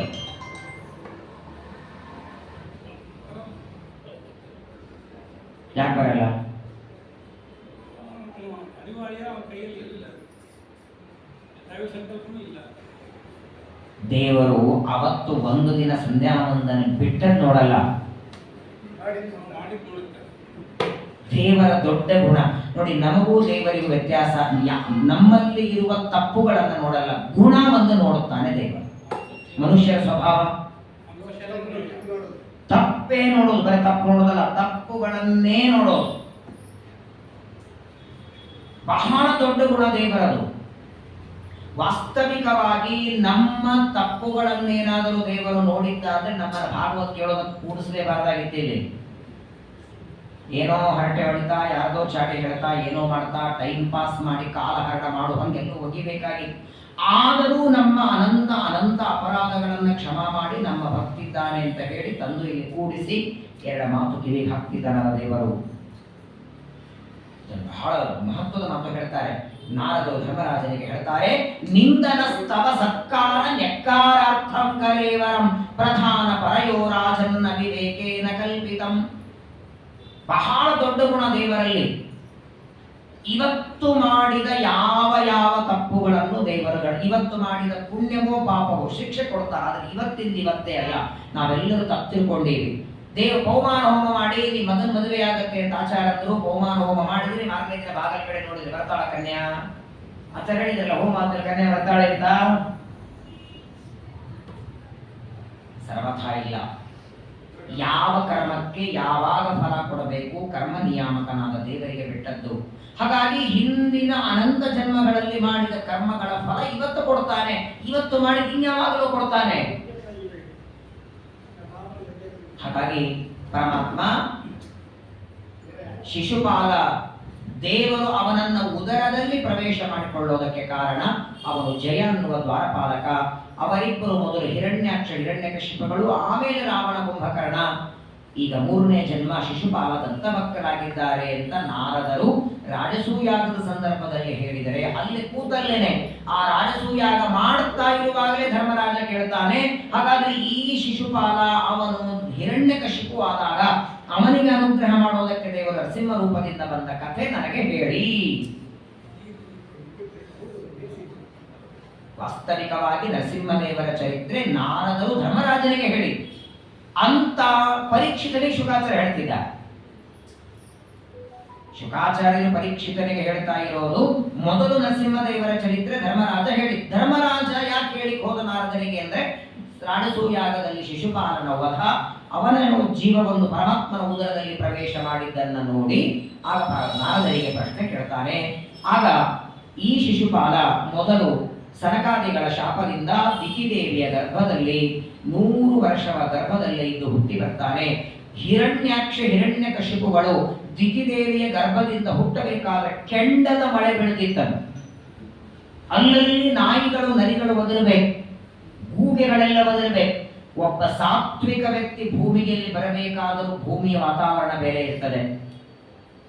ಮಹಾಪಾಪಿಷ್ಠರಾದ ಹಿರಣ್ಯಕಶಿಪು ಹಿರಣ್ಯಾಕ್ಷರು ದಿತಿದೇವಿಯ ಗರ್ಭದಿಂದ ಹುಟ್ಟಿ ಬರ್ತಾರೆ.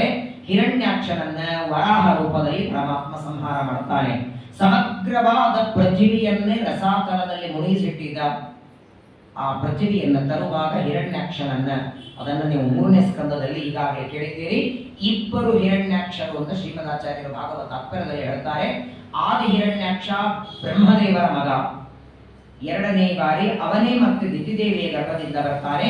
ಬ್ರಹ್ಮದೇವರ ಮಗನಾದ ಹಿರಣ್ಯಾಕ್ಷನನ್ನ ಪರಮಾತ್ಮ ಹಲ್ಲಿನಿಂದ ಕೊಂದನು, ಕೋರೆ ಹಲ್ಲುಗಳಿಂದ. ಅವನು ದಿತಿದೇವಿಯ ಗರ್ಭದಿಂದ ಬಂದಾಗ ಕಿವಿಯ ಕೆಳಗೆ ಕಪೋಲಕ್ಕೆ ಹೊಡೆದು ಪರಮಾತ್ಮ ಹಿರಣ್ಯಾಕ್ಷನ ಸಂಹಾರ ಮಾಡ್ತಾನೆ. ಶ್ರೀಮದಾಚಾರ್ಯರು ಅದನ್ನು ತಿಳಿಸ್ತಾರೆ.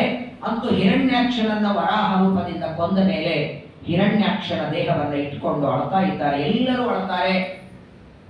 ಹಿರಣ್ಯಾಕ್ಷನ ಹೆಂಡತಿ, ಹಿರಣ್ಯಕಶಿಪುವಿನ ಹೆಂಡತಿ, ತಾಯಿಯಾದ ದಿತಿದೇವಿ. ಆದರೆ ಎಷ್ಟು ದಿನ ಸತ್ತವರ ಜೊತೆಗೆ ಅಳ್ತರೂ ಕೂಡ ತೆರಿಕರೋದಿಲ್ಲ. ಕೊನೆಗೆ ಒಂದು ದಿನ ಹಿರಣ್ಯಕಶಿಪುವಿನ ಶರೀರದಲ್ಲಿ ಇರುವಂತಹ ಸಾತ್ವಿಕನಾದ ಹಿರಣ್ಯಕಶಿಪು ತಾಮಸ ಜೀವ, ಜಯ ಅನ್ನುವ ಸಾತ್ವಿಕ ಜೀವ, ಆ ಜಯ ಶರೀರದಲ್ಲಿ ಜಾಗೃತನಾಗಿ ತಮ್ಮನ ದೇಹವನ್ನ ಇಟ್ಟುಕೊಂಡು ಅಳುವ ಬಾಂಧವರಿಗೆಲ್ಲ ಉಪದೇಶ ಮಾಡ್ತಾನೆ. ಯಾಕೆ ಅಳ್ತಿದ್ದೀರಿ ಅಂತ ಕೇಳ್ತಾನೆ. ಯಾರಾದರೂ ದೇಹ ಬಿಟ್ಟರೆ ಅವರಿಗೋಸ್ಕರ ಅಳ್ತಾ ಕೂತರೆ ಒಂದು ದಿನ ನಮ್ಮ ಆಯುಷ್ಯನೂ ಮುಗಿದು ಹೋಗುತ್ತೆ. ಸಾಧನೆ ಏನಾಗೋದಿಲ್ಲ. ಒಂದು ಕಥೆ ಹೇಳ್ತೇನೆ ನಿಮಗೆ ಅಂತ, ಒಂದು ಪಕ್ಷಿಗಳ ಕಥೆ ಹೇಳ್ತಾನೆ. ಒಂದು ಗಿಡದಲ್ಲಿ 2 ಹಕ್ಕಿಗಳಿತ್ತು, ಗಂಡ ಹೆಂಡತಿ. ಮದುವೆಯಾಗಿ ಅನೇಕ ವರ್ಷ ಆಯಿತು, ಹಕ್ಕಿಗಳಿಗೆ ಸಂತಾನವಾಗಿರಲಿಲ್ಲ.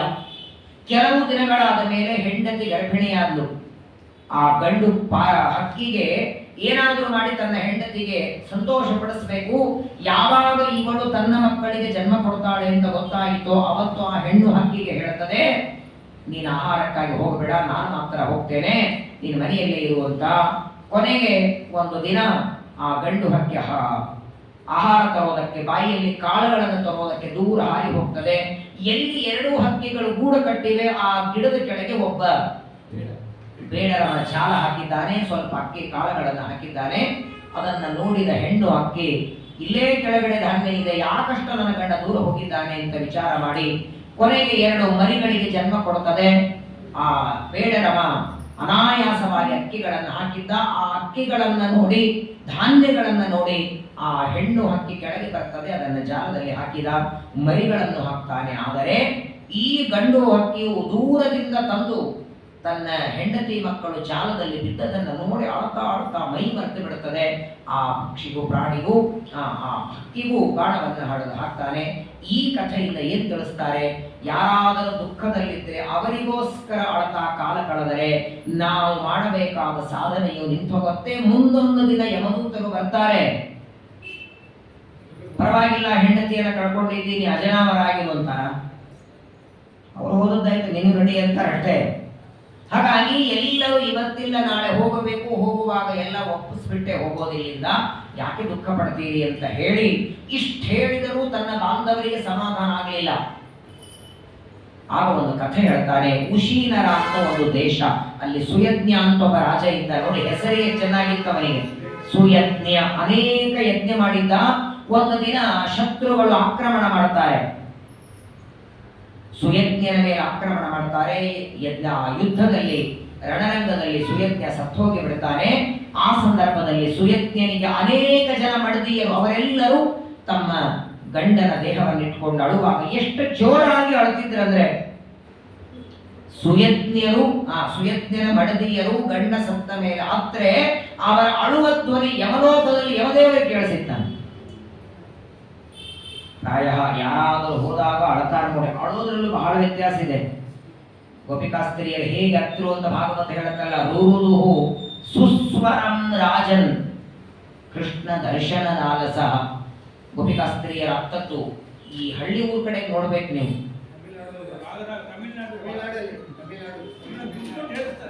ಕಳಿಸ್ತಾರೆ, ದುಡ್ಡು ಕೊಟ್ಟು ಅಳುವರನ್ನ ಕಳಿಸ್ತಾರೆ. ಯಾರಾದರೂ ಹೋದರೆ ಅಳೋದಕ್ಕೆ ಅಂತ ದುಡ್ಡು ಕೊಟ್ಟು ಕಳಿಸ್ತಾರೆ.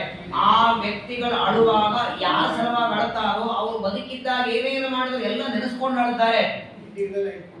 ಅಯ್ಯೋ ಪಾಪ, ದ್ವಾದಶಿ ಬಡಿಸ್ತಿದ್ದೆಲ್ಲ, ಹೋದೆಲ್ಲ, ನಾನು ಬಡಿಸೋರು ಯಾರು, ಹಾಲು ತರ್ತಿದ್ದಿ, ಮೊಸರು ತರ್ತಿದ್ದಿ.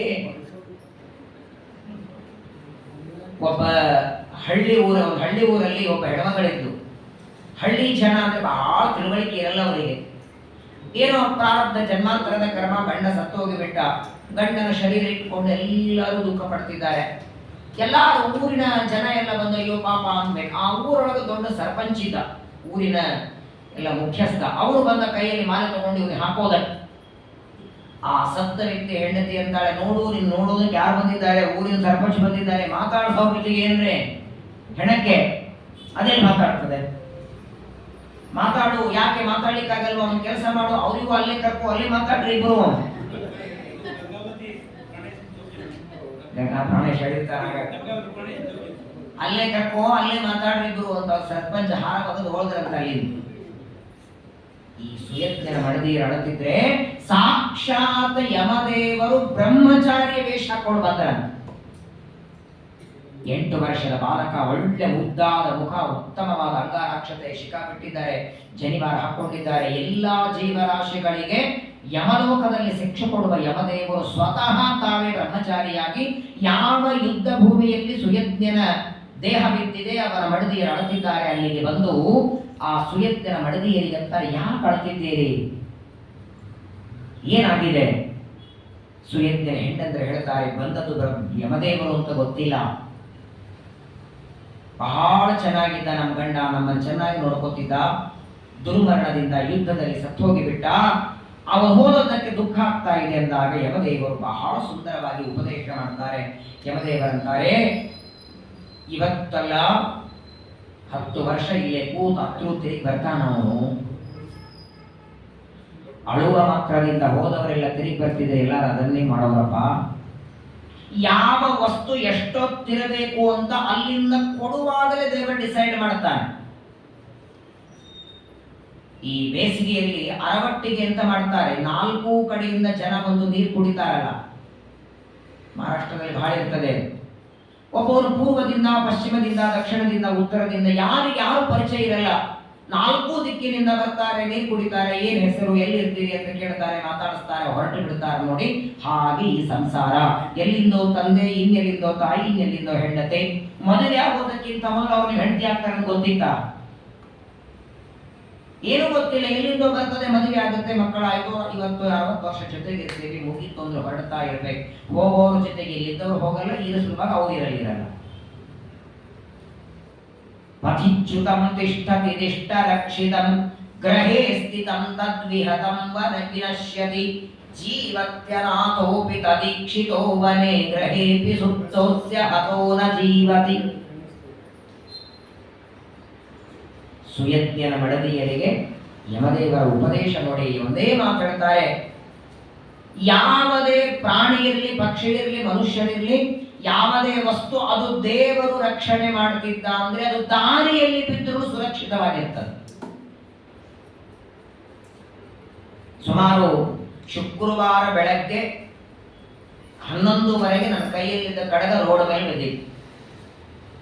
ಒಂದು 3 ತಿಂಗಳ ಹಿಂದೆ ಶುಕ್ರವಾರ ಬಿದ್ದಿತ್ತು. ಅದು ಏನು ಯಾವುದೋ ಒಂದು ಸಂಧಿ ಇರಲ್ಲ, ಮೇನ್ ರೋಡಲ್ಲಿ ಹೋಯಿತು ಅಂತ ನಾನು ಅನ್ಕೊಂಡೆ. ಭಾನುವಾರ ಬೆಳಗ್ಗೆ ಹೋದ್ರೆ ಅಲ್ಲೇ ಇತ್ತು. ಪ್ರಾಮಾಣಿಕವಾಗಿ ಯಾವುದೇ ಸಂಪತ್ತು ದೇವರು ರಕ್ಷಣೆ ಮಾಡ್ತಾನಂದ್ರೆ ಅದು ನಡುದಾರಿಯಲ್ಲಿ ಬಿದ್ದರೂ ನೆಮ್ಮದಾಗಿರ್ತದೆ. ದೇವರೇ ಕೈ ಬಿಟ್ಟ ಅಂತ ಇಟ್ಕೊಳ್ಳಿ, 8 20 ಬೀಗ ಹಾಕಿ ಹೋಗುತ್ತಾನೆ. ಎಷ್ಟು ಉದಾಹರಣೆ ಬೇಕು. ಸತ್ಯಧ್ಯಾನ ತೀರ್ಥರ ಕಾಲದಲ್ಲಿ ಚಕ್ಕಡಿ ಬಂಡಿಯಲ್ಲಿ ಹೋಗೋರು, ಹಾಗೆಲ್ಲ ಕಾರು ಗೀರು ಇರಲಿಲ್ಲ.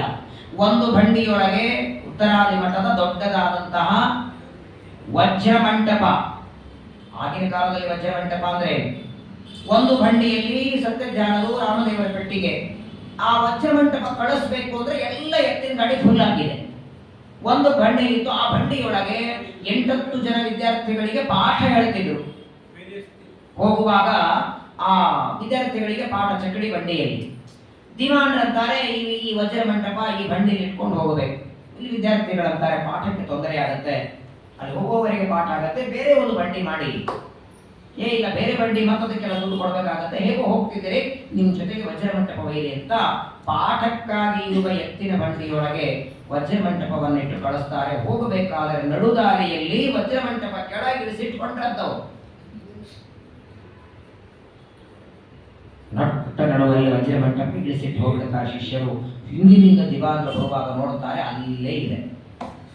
2-3 ಬಾರಿ ಹೀಗಾಗಿದೆ. ದೇವರು ಆ ಸಂಪತ್ತು ಎಲ್ಲೇ ಬಿದ್ದಿರಲಿ ಪ್ರಾಮಾಣಿಕವಾಗಿದ್ರೆ ಎಷ್ಟು ರಕ್ಷಣೆ ಮಾಡ್ತಾನೆ. ನಮ್ಮದಲ್ಲದಿದ್ರೆ, ಯಾರಿಗೂ ಮೋಸ ವಂಚನೆ ಮಾಡಿ ಸಂಪಾದನೆ ಮಾಡಿದ್ರೆ, ಏನು ಅನ್ಯಾಯ ಮಾಡಿ ಕಳಿಸಿದ್ರೆ 8 ನೀವು 10 20 ಬೀಗ ಹಾಕಿ ಭದ್ರವಾಗಿ ಹೋಗಲ್ಲ. ಪಥಿಚ್ಯುತಂ ತಿಷ್ಠತಿ ತಿಷ್ಠ ರಕ್ಷಿತ. ಬಹಳ ಮಹತ್ವದ ಮಾತು. ಇವತ್ತು ನಾವೆಲ್ಲರೂ ಇಷ್ಟು ಚೆನ್ನಾಗಿದೆ. ಅಹೋ ವಯಂ ಧನ್ಯತಮಾಯದತ್ರ ತ್ಯಕ್ತಾ ಪಿತೃಭ್ಯಾಂ ನ ವಿಚಿಂತಯಾಮಃ. ನಾಳೆಗೆ ಶನಿವಾರ, ನಾಡಿದ್ದು ಭಾನುವಾರ, ಯಾವತ್ತಾದ್ರೂ ಟೈಮ್ ಸಿಕ್ಕರೆ ಒಂದು ಅರ್ಧ ಗಂಟೆ ಕಬ್ಬನ್ ಪಾರ್ಕ್ ಹೋಗಿ ಬನ್ನಿ. ಆಟೋ ಚಾರ್ಜ್ ನಾನು ಕೊಡ್ತೇನೆ, ಏನ್ ಬೇಡ, 1 ರೌಂಡ್ ಹೊಡೆದು ಬನ್ನಿ. 100 ಜನ, 1000 ಜನ ಫುಟ್ಪಾತ್ ಮೇಲೆ ಕೂತಿರ್ತಾರೆ. ಯಾರೋ ಕೊಟ್ಟದ್ದನ್ನ, ಏನು ಕೊಟ್ಟದ್ದನ್ನ ತಿಂತಾರೆ. ಅವರನ್ನ ನೋಡಿ ಮನೆಗೆ ಬಂದು ಒಂದು ದೇವರಿಗೆ ನಮಸ್ಕಾರ ಮಾಡಿ, ಇರೋದಕ್ಕೆ ಮನೆ, ಊಟಕ್ಕನ್ನ, ಉಡೋದಕ್ಕೆ ಬಟ್ಟೆ, ಮೇಲಾಗಿ ಇಷ್ಟು ಚೆನ್ನಾಗಿ ಭಾಗವತ ಪ್ರವಚನ ಕೇಳೋ ಭಾಗ್ಯ ಕೊಟ್ಟಿದ್ದಿ ಸ್ವಾಮಿ, ಇದು ನಿನ್ನ ದಯ ಅಂತ ಅವನ ಉಪಕಾರ ನೆನಪಾಗತ್ತೆ. ಎಷ್ಟು ಚೆನ್ನಾಗಿಟ್ಟಿದ್ದಾರೆ ನಮ್ಮನ್ನ ದೇವರು. 3 ದಿನ ಕೆಲವರಿಗೆ ಅನ್ನ ಸಿಗಲ್ಲ, ಹಳಸಿದ್ದು ಕೊಳತದ್ದು. ಕೆಲವರಿಗೆ ಪಾಪ ಅನ್ನ ಇದ್ರು ತಿನ್ಲಿಕ್ಕಾಗಲ್ಲ, ಏನೋ ರೋಗ, ಕಣ್ಣು ಬೇನೆ, ಕಿವಿ ಬೇನೆ, ಕೆಲವರಿಗೆ ಏನೋ ಗಂಟ್ಲಲ್ಲೇ ಇಳಿಯಲ್ಲ. ಪಾಪ ಇಲ್ಲಿಂದಲೋ ಪೈಪ್ ಹಾಕ್ತಾರೆ, ಏನೋ ಜ್ಯೂಸ್ ಮಕ್ಕಳು ಹಾಕ್ತಿರ್ತಾರೆ. ಅದೆಷ್ಟು ಪರಿಪರಿಯಿಂದ ನಮ್ಮನ್ನ ದೇವ ರಕ್ಷಣೆ ಮಾಡ್ತಿದ್ದಾನೆ. ಊಟ ಮಾಡಿದ್ದನ್ನು ಜೀರ್ಣವಾಗುತ್ತೆ, ಆರೋಗ್ಯವಾಗಿ ಓಡಾಡ್ತೇವೆ, ತಿರುಗಾಡ್ತೇವೆ, ನೋಡುತ್ತೇವೆ, ಮಲಗುತ್ತೇವೆ. ಯಾರಾದರೂ ಮಾತಾಡಿದ್ದು ಕೇಳಿಸ್ತದೆ, ಕೇಳಿಸಿದ್ದು ಅರ್ಥವಾಗ್ತದೆ. ಯಾರು ಏನು ಮಾತಾಡಿದ್ರು ತಿಳಿಯದೇ ಇದ್ದ ಒಂದು ಕಲ್ಲಿದ್ದಾಗ ಮಾಡಿಟ್ಟಿದ್ರೆ ಏನ್ರಿ ಮಾಡ್ತಿದ್ರಿ? ನಾಳೆ ಬೆಳಗ್ಗೆ ಊಟಕ್ಕೆ ಬನ್ನಿ ಅಂದ್ರೆ ಹಿಂಗೆ ನೋಡ್ಕೋತಿದ್ರೆ ಅವ್ರು ಊಟಕ್ಕೆ ಬನ್ನಿ ಅಂತ ನೀವು ಕೇಳಿಸಿರ್ಬೇಕು, ಕೇಳಿಸಿದ್ದ ತಿಳಿದಿರ್ಬೇಕು, ತಿಳಿದ ಮೇಲೆ ನಾಳೆ ನೀವು ಬರ್ಲಿಕ್ಕೆ ಪ್ರಯತ್ನ ಮಾಡಿರ್ಬೇಕಲ್ವೇ? ತಿಳುವಳಿಕೆನೂ ದೊಡ್ಡದಲ್ವಾ? ಎಷ್ಟು ಚೆನ್ನಾಗಿ ದೇವರ ಅನುಗ್ರಹ ಮಾಡ್ತಾನೆ. ಹಾಗಾಗಿ ಪರಮಾತ್ಮನ ಸಂಕಲ್ಪಕ್ಕೆ ವಿರುದ್ಧ ಏನಿಲ್ಲ. ಒಂದು ಗಿಡದಲ್ಲಿ ಎಲೆ ಎಷ್ಟೊತ್ತಳ್ಳಾಡಬೇಕನ್ನೋದು ದೇವರಿಚ್ಛೆ. ತೇನ ವಿನ ತೃಣಮಪಿ ನ ಚಲತಿ. ಹುಲ್ಲಿನ ಕಡ್ಡಿ ಅಲ್ಲಾಡಲ್ಲ. ಈಗ ನಿನ್ನ ಗಂಡ ಸಾಯ್ಬೇಕಾದ್ರೆ ದೇವ ಸಂಕಲ್ಪ ಇಲ್ಲದೆ ಸಾಯ್ತಾನ? ಚೆನ್ನಾಗಿ ಉಪದೇಶ ಮಾಡಿ ಆ ಸುಯಜ್ಞನ ಹೆಂಡಂದರಿಗೆಲ್ಲ ಹೇಳ್ತಾರೆ, ಸಂಸ್ಕಾರ ಮಾಡೋದಕ್ಕೆ ನಿಮ್ಮ ಗಂಡನ ದೇಹವನ್ನ ಕೊಡಿ ಅಂತ. ಆ ಕಥೆಯನ್ನ ಹಿರಣ್ಯಕಶಿಪು ತನ್ನ ಎಲ್ಲ ಬಾಂಧವರಿಗೆ ಹೇಳಿ ಹಿರಣ್ಯಾಕ್ಷನ ಸಂಹಾರವಾದದ್ದಕ್ಕೆ ದುಃಖ ಪಡಬೇಡಿ ಅಂತ ಸಮಾಧಾನ ಮಾಡ್ತಾನೆ. ಇಷ್ಟೆಲ್ಲ ಹಿತವಾದ ಮಾತುಗಳು, ಒಳ್ಳೆ ಉಪದೇಶದ ಮಾತುಗಳು ಹಿರಣ್ಯಕಶಿಪುವಿನ ದೇಹದೊಳಗಿರುವ ಜಯ ಅನ್ನುವ ದ್ವಾರಪಾಲಕ ಮಾಡಿದ. ಅವನ ಕೆಲಸ ಮುಗಿತು. ಅವನು ಶಾಂತನಾದ, ಒಳಗೆ ಇವನು ಪ್ರಬುದ್ಧನಾದ. ಹಿರಣ್ಯಕಶಿಪು ಅನ್ನುವ ತಾಮಸ ಜೀವ ಜಾಗೃತನಾಗಿ ತನ್ನ ಎಲ್ಲ ಮಂತ್ರಿಗಳನ್ನ ಕರೀತಾರೆ. ಎಲ್ಲ ತನ್ನ ಮಂತ್ರಿಗಳನ್ನ ಕರೆದು, ನೋಡಿ, ಇಷ್ಟೊತ್ತಿನವರೆಗೆ ಎಲ್ಲವೂ ಭಗವಂತನ ಕೈಯಲ್ಲಿದೆ, ನಾವೆಲ್ಲರೂ ಪರಮಾತ್ಮನ ಕೈಯಲ್ಲಿ ಆಡುವ ಗೊಂಬೆಗಳು ಅಂತ ಹೇಳಿದ ವ್ಯಕ್ತಿ ಮರುಕ್ಷಣದಲ್ಲಿ ತನ್ನ ಮಂತ್ರಿಗಳೆಲ್ಲ ಕರೆದು ಹೇಳ್ತಾನೆ, ನನ್ನ ತಮ್ಮನಾದ ಹಿರಣ್ಯಾಕ್ಷನನ್ನ ವಿಷ್ಣು ಕೊಂದಿದ್ದಾನೆ, ಆ ವಿಷ್ಣುನನ್ನ ನಾನು ಕೊಲ್ಲಬೇಕು, ದೇವರನ್ನ ವಿಷ್ಣುವನ್ನ ಕೊಲ್ಲಬೇಕು, ಅವನನ್ನ ಕೊಲ್ಲೋದಕ್ಕೆ ನೀವೆಲ್ಲರೂ ನಮಗೆ ಸಹಾಯ ಮಾಡಬೇಕು ಅಂತ ದೈತ್ಯರಿಗಂತಾನೆ. ಅವರೆಲ್ಲ ನಾವೇನ್ ಮಾಡೋಣ? ಇವತ್ತಿನಿಂದ ಎಲ್ಲೆಲ್ಲಿ ಪಾಠ, ಪ್ರವಚನ, ಪೂಜೆ, ಜಪ, ಪಾರಾಯಣ, ಪ್ರದಕ್ಷಿಣೆ ಏನೇನ ಜ್ಞಾನಿ ಬ್ರಾಹ್ಮಣರು ಮಾಡುತ್ತಾರೋ ಮೊದಲು ಅದನ್ನೆಲ್ಲ ಸಂಹಾರ ಮಾಡಿ. ವಿಷ್ಣುರ್ದ್ವಿಜ ಕ್ರಿಯಾಮೂಲ. ಅಲ್ಲಪ್ಪ, ನಿನಗೆ ಸಿಟ್ಟಿರೋದು ವಿಷ್ಣುವಿನ ಮೇಲಲ್ವೇ? ವರಾಹ ರೂಪದಿಂದ ನಿನ್ನ ತಮ್ಮನನ್ನ ಕೊಂದದ್ದಕ್ಕೆ ಪರಮಾತ್ಮನ ಸಿಟ್ಟಿ ಬ್ರಾಹ್ಮಣರು ಏನ್ ಮಾಡಿದ್ದಾರೆ ಪಾಪ? ಅಲ್ಲಿಟ್ಟು ಅದು ಇದು ತಿಂದು ಏಕಾದಶಿ ಉಪವಾಸ ಏನೋ ಮಾಡಿ ತಮ್ಮಷ್ಟಕ್ಕೆ ತಾವು ಪಾಠ ಮಾಡ್ಕೊಂಡು ಪ್ರವಚನ ಮಾಡ್ಕೊಂಡಿದ್ದಾರೆ. ಯಾಕೆ ಅವ್ರಿಗೆ ತ್ರಾಸ ಕೊಡ್ತಿ ಅಂದ್ರೆ, ಹಿರಣ್ಯಕಶಿಪು ಅಂತಾನೆ ಒಂದು ದೊಡ್ಡದಾದ ಗಿಡವನ್ನ ಕಡಿಬೇಕಾದ್ರೆ ಕೊಂಬೆಗಳನ್ನ ಮೊದಲು ಕತ್ತರಿಸ್ಕೊಳ್ಬೇಕು. ಆ ಕೊಂಬೆಗಳನ್ನ ಕತ್ತರಿಸದೆ ನೇರವಾಗಿ ಗಿಡದ ಬುಡಕ್ಕೆ ಹೊಡೆದರೆ ಕಡಿಯುವವನ ಮೇಲೆ ಗಿಡ ಬೀಳುತ್ತದೆ. ಹಾಗೆ ಪರಮಾತ್ಮ ಇವನು ವಿಷ್ಣು, ಇವನು ಗಿಡವಾದರೆ ಈ ಬ್ರಾಹ್ಮಣ ಕೊಂಬೆಗಳಿದ್ದಾರೆ. ಇವರೇ ವಿಷ್ಣುವಿಗೆ ಬಲ ಬಂದಂತೆ ಪೂಜಾ ಮಾಡೋವರಿಂದ. ಪೂಜಾ ಮಾಡೋವರನ್ನು ಮೊದಲು ಹೊಡೆದರೆ ನಾಳೆಯಿಂದ ಅವನಿಗೆ ಆರಾಧನೆ ಇಲ್ಲ, ಅವನಿಗೆ ಅಭಿಷೇಕ ಇಲ್ಲ, ನೈವೇದ್ಯ ಇಲ್ಲ, ಮಂಗಳಾರತಿ ಇಲ್ಲ. ನೈವೇದ್ಯ ಮಾಡೋರನ್ನೇ ಕೊಂದು ಹಾಕಿ ಬಿಟ್ರೆ ನೈವೇದ್ಯವೇ ಇಲ್ಲದೆ, ಊಟವೇ ಇಲ್ಲದೆ ಸ್ವರ್ಗಿ ಸ್ವರ್ಗಿ ಸ್ವರ್ಗಿ ಕೊನೆಗೆ ಒಂದಿನ ಹಾಸಿಗೆ ಹಿಡಿತಾರೆ. ಎಲ್ಲ ಕಡೆಗೆ ಹೋಗಿ ನೀವು ನಿಮ್ಮ ಕಾರ್ಯವನ್ನ ಮಾಡಿ ಅಂತ ಮಂತ್ರಿಗಳಿಗೆ ಆಜ್ಞೆಯನ್ನ ಮಾಡಿ, ಈಗಲೇ ಮಹಾಪ್ರಚಂಡ ದುಷ್ಟನಾಗಿದ್ದ ಆದರೂ ಇನ್ನಷ್ಟು ತಪಸ್ಸು ಮಾಡಿ ಶಕ್ತಿಯನ್ನ ಪಡಿಬೇಕು ಅಂತ ಮಂದರ ಪರ್ವತಕ್ಕೆ ಹೊರಟ. ಮೊನ್ನೆ ಕೇಳಿದ್ದೇನೆ ಪಂಚಮ ಸ್ಕಂದದಲ್ಲಿ ಮೇರು ಪರ್ವತದ ಕೆಳಭಾಗದಲ್ಲಿದೆ ಮಂದರ ಪರ್ವತ. ಮಂದರ, ಮೇರು ಮಂದರ, ಸುಪಾರ್ಶ್ವ, ಕುಮುದ ಅಂತ 4 ಪರ್ವತಗಳು ಮೇರು ಪರ್ವತದ ಕೆಳಭಾಗ. ಅಲ್ಲಿಗೆ ಬಂದಿದ್ದಾನೆ. ಸತೇಪೇ ಮಂದರ ದ್ರೋಣ್ಯಾಂ ತಪ ಪರಮದಾರುಣ. ಹೇ ತಪಸ್ಸು ಮಾಡ್ತಿದ್ದಾನೆ, ಮಂದರ ಪರ್ವತಕ್ಕೆ ಬಂದಿದ್ದಾನೆ. ಒಂದು ಕಾಲಲ್ಲರಿ, ಒಂದು ಕಾಲಿನ ಮೇಲೆ, 2 ಕಾಲಿನ ಮೇಲೆ ನಿಂತ್ಕೊಳ್ಳೋದೇ ಕಷ್ಟ. ಎಷ್ಟೊತ್ತು ನಿಲ್ಬಹುದು ನಿಂತರೂ ಕೂಡ. ಸರಿ, ಅದೆಲ್ಲಿ ಮಂತ್ರಾಕ್ಷತೆ ನಿಂತ್ರೆ ಅಲ್ಲೂ ಪಕ್ಕದಲ್ಲಿ ಕುರ್ಚಿ ಕೂತ್ಕೊಂಡಿರ್ತೀನಿ, ಆಮೇಲೆ ಬರ್ತೀವಿ ಒಳಗೆ. 2 ಕಾಲ ಮೇಲೆ ನಿಂತ್ಕೊಳ್ಳಿಕ್ ಸಾಧ್ಯ ಇಲ್ಲ. ಒಂಟು ಕಾಲ ಮೇಲೆ ಇಲ್ಲ, ಒಂಟು ಕಾಲ ಮೇಲೆ ನಿಲ್ಲಿಕ್ಕಿಲ್ಲ. ಇವನ್ ನೋಡಿ, 2 ಕಾಲಲ್ಲ, 1 ಕಾಲಲ್ಲ, 1 ಕಾಲಿನ ಹೆಬ್ಬೆರಳಿನ ಮೇಲೆ ನಿಂತಿದ್ದಾನೆ. ಪಾದಾಂಗುಷ್ಟಾಶ್ರಿತಾವನಿ, 1 ಕಾಲಿನ 1 ಹೆಬ್ಬೆರಳಿನ ಮೇಲೆ ನಿಂತಿದ್ದಾನೆ. 2 ಕೈಗಳನ್ನ ಜೋಡಿಸಿ ಬ್ರಹ್ಮದೇವರನ್ನು ಕುರಿತು ತಪಸ್ಸು ಮಾಡುತ್ತಿದ್ದಾರೆ. ಆ ಹಿರಣ್ಯಕಶಿಪು ತಪಸ್ಸು ಮಾಡುತ್ತಿದ್ದರೆ ಒಳಗಿದ್ದ ಅಗ್ನಿ ಹೊತ್ತಿ ಅದು ಹೊಗೆಯಾಗಿ ಹೊರಗೆ ಬರ್ತಿತ್ತಂತ ತಲೆಯಿಂದ. ಹಿರಣ್ಯಕಶಿಪುವಿನ ತಲೆಯಿಂದ ಹೊಗೆ ಎಲ್ಲಿವರೆಗೆ ಬ್ರಹ್ಮಲೋಕದವರೆಗೆ ಹೊಯ್ತಂತೆ. ಆ ಹೊಗೆಯಿಂದ ಏನು ಕಾಣಿಸ್ತಾ ಇದ್ದ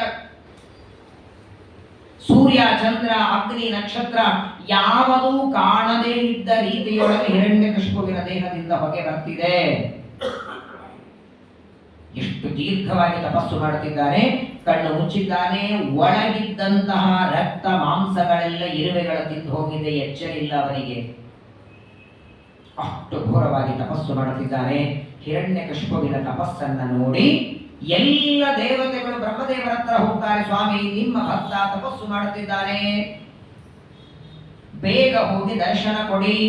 ಈಗ ಹೊಗೆ ಬರ್ತಿದೆ, ಸ್ವಲ್ಪ ಹೊತ್ತಿಗೆ ಬೆಂಕಿ ಬಂದರೂ ಬರ್ಬೋದು. ಹಿರಣ್ಯಕಶಿಪುವಿನ ತಲೆಯಿಂದ ಬೆಂಕಿ ಬರೋದರ ಒಳಗಾಗಿ ನೀವು ಹೋಗೋವನಿಗೆ ವರ ಕೊಡಿ. ಎಲ್ಲ ದೇವತೆಗಳು ಪ್ರಾರ್ಥನೆ ಮಾಡಿದಾಗ ಆದಿ ಕವಿಗಳು, ಪರಮಾತ್ಮನ ಮಕ್ಕಳು ಬ್ರಹ್ಮದೇವರು ಹಂಸವಾಹನರಾಗಿ ಬರ್ತಾರೆ.